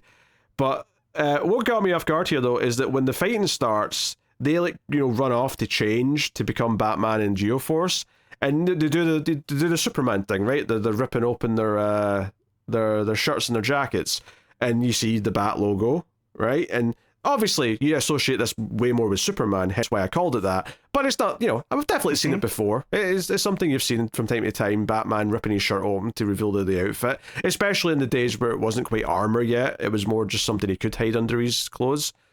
Right. This might be the only time in human history, though, where Geoforce is ripping his shirt off to reveal the G and the F, because they're both doing it at the same time. And I'm like, oh man, the GF. Which, maybe it's just because of internet and like abbreviating things, but GF on its own just looks like girlfriend to me, because that's typically what you're saying if you're abbreviating to GF. But yeah, anyway, so they get into the fight, and you know they win. Metamorpho turns into a gas. Katana gets a moment. They all get a panel or two to shine, and they deal with everything. And they go outside, job well done, and the outsiders like, hey, can we stop pretending to not be here now? Can we like, you know, go public again? And Batman's like, not quite yet. There's a few more things we have to clear up. And then Geoforce gets a call from Dr. Jace on his communicator, and Batman tries to say, no, don't answer it, we're on radio silence. But he presses the button before he can finish saying that, and Jace is like, Prince Brian, there's an emergency, this is going on. And she's like, I've been trying to reach you for 2 days. Markovia is at war, right? The princess has been kidnapped. This is all hell's breaking loose, right? And Geoforce is like, hey, what, you know, what, if you couldn't get me by radio, why didn't you leave message with like Alfred to like reach out to us? And Dr. J says, I did. And then you just see Batman's face, and Geoforce like grimaces at him, and he's like, you knew? And he's like, yes, I did. He's like, what the hell, man? What the hell? My country's at war. He's like, we have things to do here. I can't have you being distracted. And I'm like, you know what? I'm going to take Geoforce's side on this one. This is a dick move, Batman, right? You don't get to decide that the gang that you want to take down in Gotham is more important than his entire country being invaded, right? That's a proper dick move. And Batman basically says, look at there's gang wars happening in Gotham, and they all want to like go and intervene in Markovia, and he's like, you know what, this is exact same as the Justice League. I thought it would be different, but all you care about saving the world, and we lose sight of the smaller people, the individuals who get in trouble, and that's what I want to focus on. And he's like, you know what, this is it. Especially since they all agree. Like, Katana jumps in and says, look, all we get from you is told that we have to keep doing more. Right? We try and seek praise, but nothing's ever enough, and it's tiring. Even though I feel like we're doing, and I feel like we are doing good work. We're making a difference. We have done a lot of good things as a team, but it's still never good enough for you. And then Batman says, do you all feel that too? And Halo, Metamorpho, and Black Lightning all say, yeah, pretty much. We all agree with that. And Batman's like, all right, fine. The team's dissolved. The Outsiders is done. I'm out. And he walks away. Right? And there's a really funny moment here where, like, you hear a no off panel and Batman smirks. Because Halo's, like, yelling no. And she jumps out. And he's smirking because he thinks, oh, she's going to, like say, no, Batman can't leave. We need to keep the team together. Instead, she starts explaining that, this is my family, and I want us to stick together. And then Batman face turns from a smirk to a grimace as she then says, even without Batman, we're still the Outsiders. We're kind of like the Supremes without Diana Ross. So basically she's saying, oh, jeez. She's saying that we can still be the Outsiders without Batman. We can just still be this team and be this family and just not have him. So I love that Batman thought he was about to be begged to like keep the team together and come back. Mm-hmm. And instead it was like, no, we can still be a team without him. So Batman's like, all right. And this leads to the line that made me cackle when I was reading this, because they all kind of agree, hey, yeah, we all want to be a team still.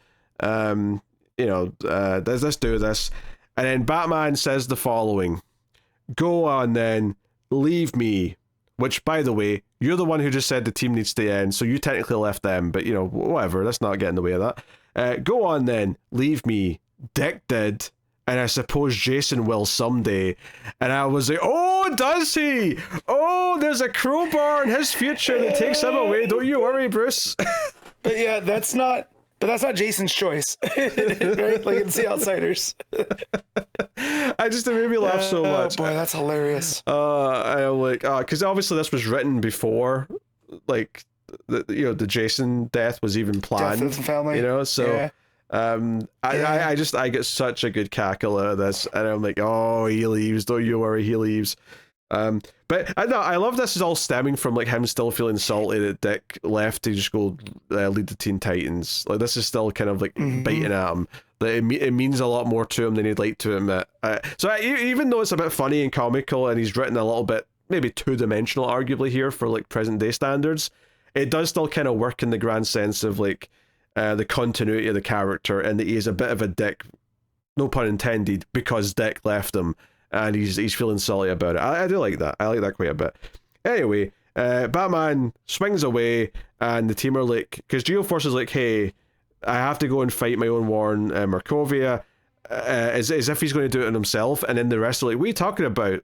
We're still a team. We're going to all go help this situation. We're all going to go to Markovia. It's like, you're coming with me? He's like, of course we are.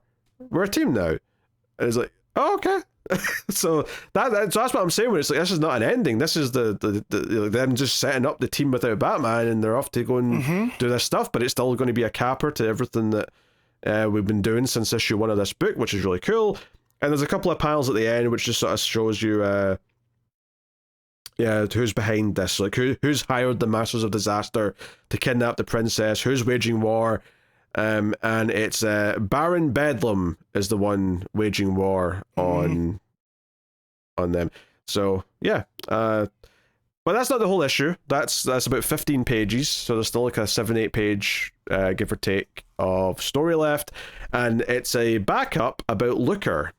She now is the attractive woman she always wanted to be. She's not shy anymore, and what's so funny is that we could have left it off with where it ended, where she goes back to the husband and it seems happy, because this backup kind of makes it less happy. This is basically, like the husband kind of getting frustrated about how she's acting now, where, you know, like she's like, hey, let's spend the day together, let's go do this. Like, he feels a little bit weird that men are whistling at her and staring at her because he's not used to that. But, you know, it does seem kind of unhealthy the way she acts in some respects, where she's, you know, like getting all this attention and getting free stuff in the restaurant, and she's being so super confident. He's like, hey, I kind of, you know, liked who you were. You know, I liked that you were, like, I had to convince you for 2 days that I was being serious when I proposed. You didn't believe me that I wanted to marry you. I, you know, like, where's the, you know, this idea that he fell in love with this woman who was shy, and, like, this is what her personality was, and now she's completely different. Although something weird happens when they're at the restaurant. Like, some kids come up and ask for her autograph, and like, hey, we're a big fan of your movies or whatever, and she's like, oh, I'm sorry, like, you've got me mistaken for someone else. And the kids go, but you're so beautiful, you must be someone important, give me your autograph, please. I'm like, okay, I don't think people get asked for their autograph just because they're attractive by children, right? That's not a thing that happens. No. So that made me laugh a little bit, but you know, the point they're making, you know, works quite well. She also goes back to her job and tells her sleazy boss to, you know, shove the job up his ass, basically, and then she quits. And he's like, no, please, no, like, to think this over, because he's actually walking in saying, oh, I'm going to fire this stupid woman for being absent for 2 days. And then he sees her and he's like, oh, but Emily, you know, and Emily doesn't want to be called Emily anymore. She wants to be called Leah, because that's what her mother called her or something like that. And you know, she's going back home, she's been flirting with her husband, but she also gets mad and uses her powers to destroy a photograph of herself that existed from before her makeover. And she's like, oh, we'll get a new photograph, I don't want that photograph around here. And she gets properly mean-faced. Like, the art really emphasizes that she looks like she's turned into a villain for that split second. And the story ends with the husband looking over his shoulder at the photograph with this sad look in his face. And like, she's reminding him, no, remember, honey, don't call me Emily, call me Leah. So it's this idea that she's become this new person that isn't really the woman he married. And it also is like, and it's not just that she's different. Like, it'd be one thing if she was different, but, you know, she was like more, it was all positive, she's more confident. But the way she's rejecting who she was before, the way she's like saying, no, don't call me that, I don't want to see photos of who I was before. Like, it feels like it's a little unhealthy, the way she's kind of like just thrown herself into the happiness of it and this new lifestyle. So it feels like there's more and more, you know, lessons to be learned in this story. Like, this isn't just going to solve all of her problems, and that maybe there'll be a bit of an arc here that plays out through the rest of the Outsiders issues. But very interesting, all the same. And yeah, I liked it. So that was a very good issue, though, because I loved the setup for not having Batman. I love that the ensemble team get to flourish more as the main characters. I like that we're returning to Markovia, because it feels very full circle, like I said, and feels like there's been continuity there since the start. And then the Emily stuff, even in the backup, feels like, oh yeah, there's more story to tell here, and it feels like there's going to be more lessons to learn. And maybe she'll get more villainous even before she gets better again. Or maybe she'll just turn into a villain. That's possible. I don't know. But it feels like how is she going to feel if the husband says, you're not the woman I married. I miss her. Like, I don't want this perfect supermodel that you've turned into. Like, how is she going to react to that if that's what happens? I don't know. But the art's very good, though. I think her expressions at various things, when she's enjoying being attractive, and when she's annoyed, when she's reminded of who she used to be, like, I think that stuff works really well, and the art really helps tell the story. And the book's also quite funny with the Batman stuff, both the line about Jason and like the moment where he thought he was going to be like begged to come back, and then that's not what was brought up at all. Those moments were very, very funny. So yeah, hard to fault, really. Honestly, probably like a 9 out of 10. You know, especially on the scale for this book. Like, I think it's one of the better issues, and feels like, yeah, like, set up this exciting new chapter. Which I don't know if I should call it the last chapter. I don't know if like this last, like, you know, this run of like 12 issues is going to be the one big arc. Probably not, but it'll probably feel like the last chapter in the sense that it's the effectively the 4th volume of the book, just under a different name. So yeah, very, very good. That is Batman and the Outsiders issue 32. All right. So that'll take us out to the final part of the show where we pick our favorite stuff, favorite panel / moment, favorite cover, favorite art, and of course top 5 books of the week. And we'll get started with panel / moment. Matt, what are you picking? All right, so big fan of the opening of Brittle Dark. That was a lot of fun, right?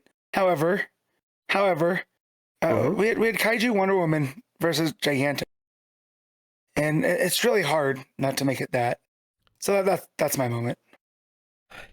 I mean, yeah, I can't really fault that.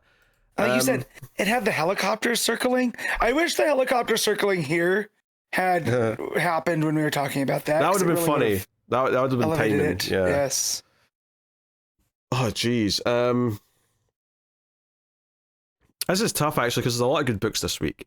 There's a lot of good books, so there's a lot of great moments, right? There's Batman using the fear toxin on himself, which is kind of a badass moment. I could pick a number of things from Absolute Martian Manhunter for sure, quite easily.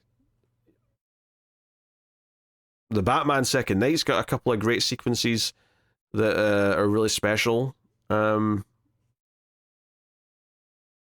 a little surprised you didn't pick it from Ezra Cain, because that was, possible. There's a lot of good stuff, but eligible. I mean, come on. Yeah. That said, though, do you know what? I kind of want to do something for Martian Manhunter, but I'm struggling to think of a specific moment as opposed to just the book as a whole. You know, like it's not like there's one scene that sticks out. It's kind of the entire back half of the issue was just continuously phenomenal. So it's hard to say specifically. I don't know, like the moment the Sparrow, really starts putting doubts in his head, or the moment the Martian has all the fireflies coming out, or whatever. There's a lot of great stuff there for sure.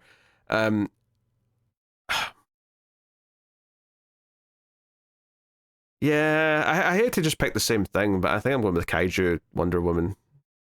It's really cool. It's really good. It's so fun. It works well.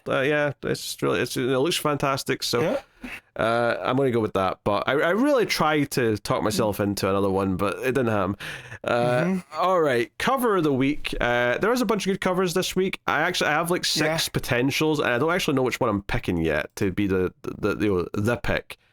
But I had a pick until the Brutal Dark. I looked at those, and I was like, oh, there's too many on that one. Yeah. So, Yeah, I think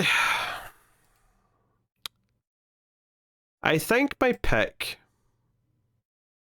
is going to be... So I'm going to mention a few more, but my actual pick for cover of the week, I think I'll settle on the Black History Month variant for Green Lantern by Torrin Clark, which is John Stewart holding the lantern, and he's just kind of floating in space, and it's just, the green really pops against the black in the background of space. It's really nice, but I really like the Matea De Lewis variant for Absolute Wonder Woman, where she's got her fists up. I just think that looks really nice and detailed.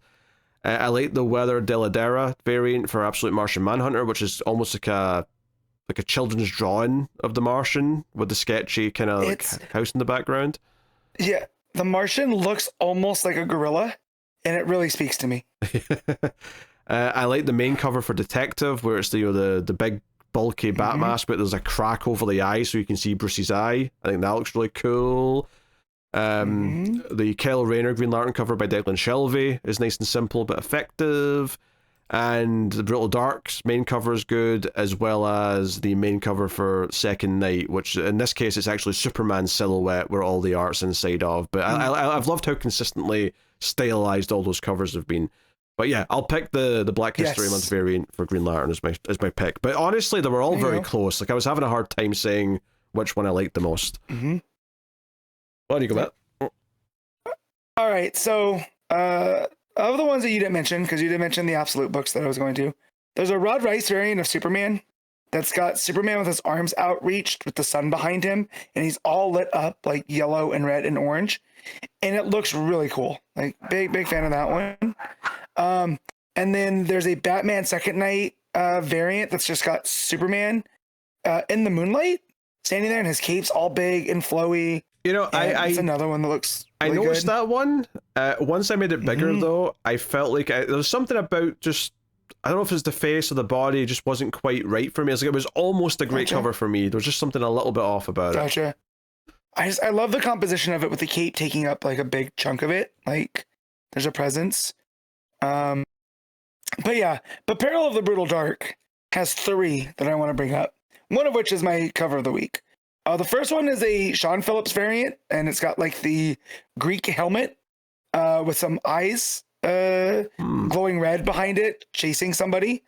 Well, it looks like there's a Hayden Sherman variant that has the Anvil of Hephaestus, and it's done in a very like pulp cover, like a pulp novel cover.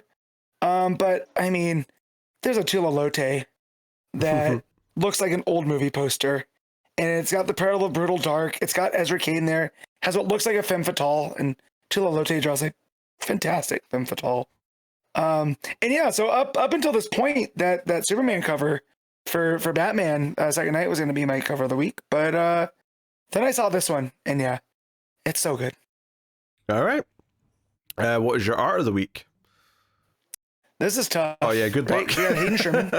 Yeah, we got Hayden Sherman. We got Rodríguez for Absolute Manhunter.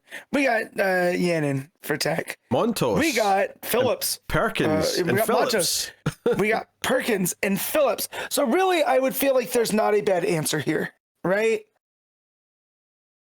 And because of that, and because of the books, you know, we're not gonna have it. I'm gonna give it to Perkins for Batman Second Night. Just because of all the other ones are, and that's the last issue for now. So, but there's not a bad choice. I really can't pick one over any of the others because they're all good in their own rights. Yeah, I'm going Perkins as well, but I mean the layouts and like the creativeness of Absolute Martian Manhunter did, like, I was really tempted to pick Rodríguez, but I just love how Second Night looks. I love that Perkins art and the moodiness of it. So I'm still going to pick that. But yeah, spoiled for choice for art this week. It's actually ridiculous how good the art was across almost all the books. So yeah, there you go. So yeah, top 5 books of the week, Matt. And you see, this is actually a really like stacked top 5 as well. So good luck with that. Yes. All right. So number 1 is Absolute Wonder Woman. 2 is The Brutal Dark. 3 is Absolute Martian Manhunter.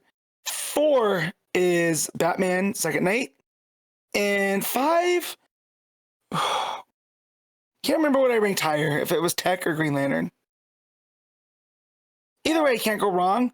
So for the fact there was a lot more, man, I liked them both. I'm going to give it to Green Lantern. This won't help you, but you rated them both the same. Okay, well, there we go. So I'm going to go with Green Lantern. Just, I really like what it did with Carol. So, yeah. All right. My number 1. God, which 9.5 am I picking? It's very close, and there's arguments for in very different ways for either. I'm going to say number 1 is Absolute Martian Manhunter. Number 2 is Absolute Wonder Woman. Number 3 is Batman Second Night. Number 4 is Detective Comics. And then number 5 is Peril of the Brutal Dark, an Ezra Cain mystery. It's a very good week. Very, very, very good week. So there you go. That is our top 5s of the week. I will tell you what's coming next week from DC Comics. Next week we have Batman issue 7, Absolute Superman 17, Absolute Flash 12, DC KO issue 5, so that's finally over. Thankfully. Yeah. We have Batgirl issue 17. We have Poison Ivy 42. We got the Batman Green Arrow The Question Arcadia issue 3. We have JSA 17. And we have The Nice House by the Sea issue 8. As well as Batman Static Beyond issue 4. Plus, I'd also like to point out that this page, just filtered to DC, goes on forever because of all of the reprints of all the Absolute books. Yep. There is a metric shit ton of them. It's actually insane how many reprints they're putting out next week. which, you know, most of us won't notice, but it's just funny because the page is so big because of it. But yeah, so hard to measure up to this week, especially since, you know, like KO at this point I'm kind of down on, but you know, looking forward to Batman, looking forward to the Absolutes, looking forward to Batgirls New York, and obviously Nice House by the Sea is usually great. So we'll see you next week for some of these books, and you can let us know what you thought of this week's books in the comments.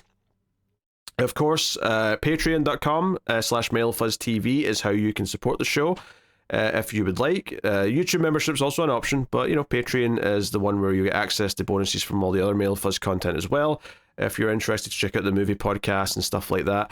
But yeah, you get access to the we do a Patreon series of a single issue every month. Right now we're almost finished Batgirl Year 1, so that's mostly up now. And then we also have a vote every month, the Patron's Choice, for one of a book we'll do, which it's the last day of the month as we record this, so technically voting's not done for a few more hours, but I know what's probably won. I won't tell you, though, until next week. But yeah, I mean, I'll tell Matt afterward, because I can always change it if it's wrong, and it change, you know, it flips at the last second. It probably won't, but yeah. So yeah, if you want to support everything and help keep the show coming, thanks to everyone who already does. It really does help keep the show alive.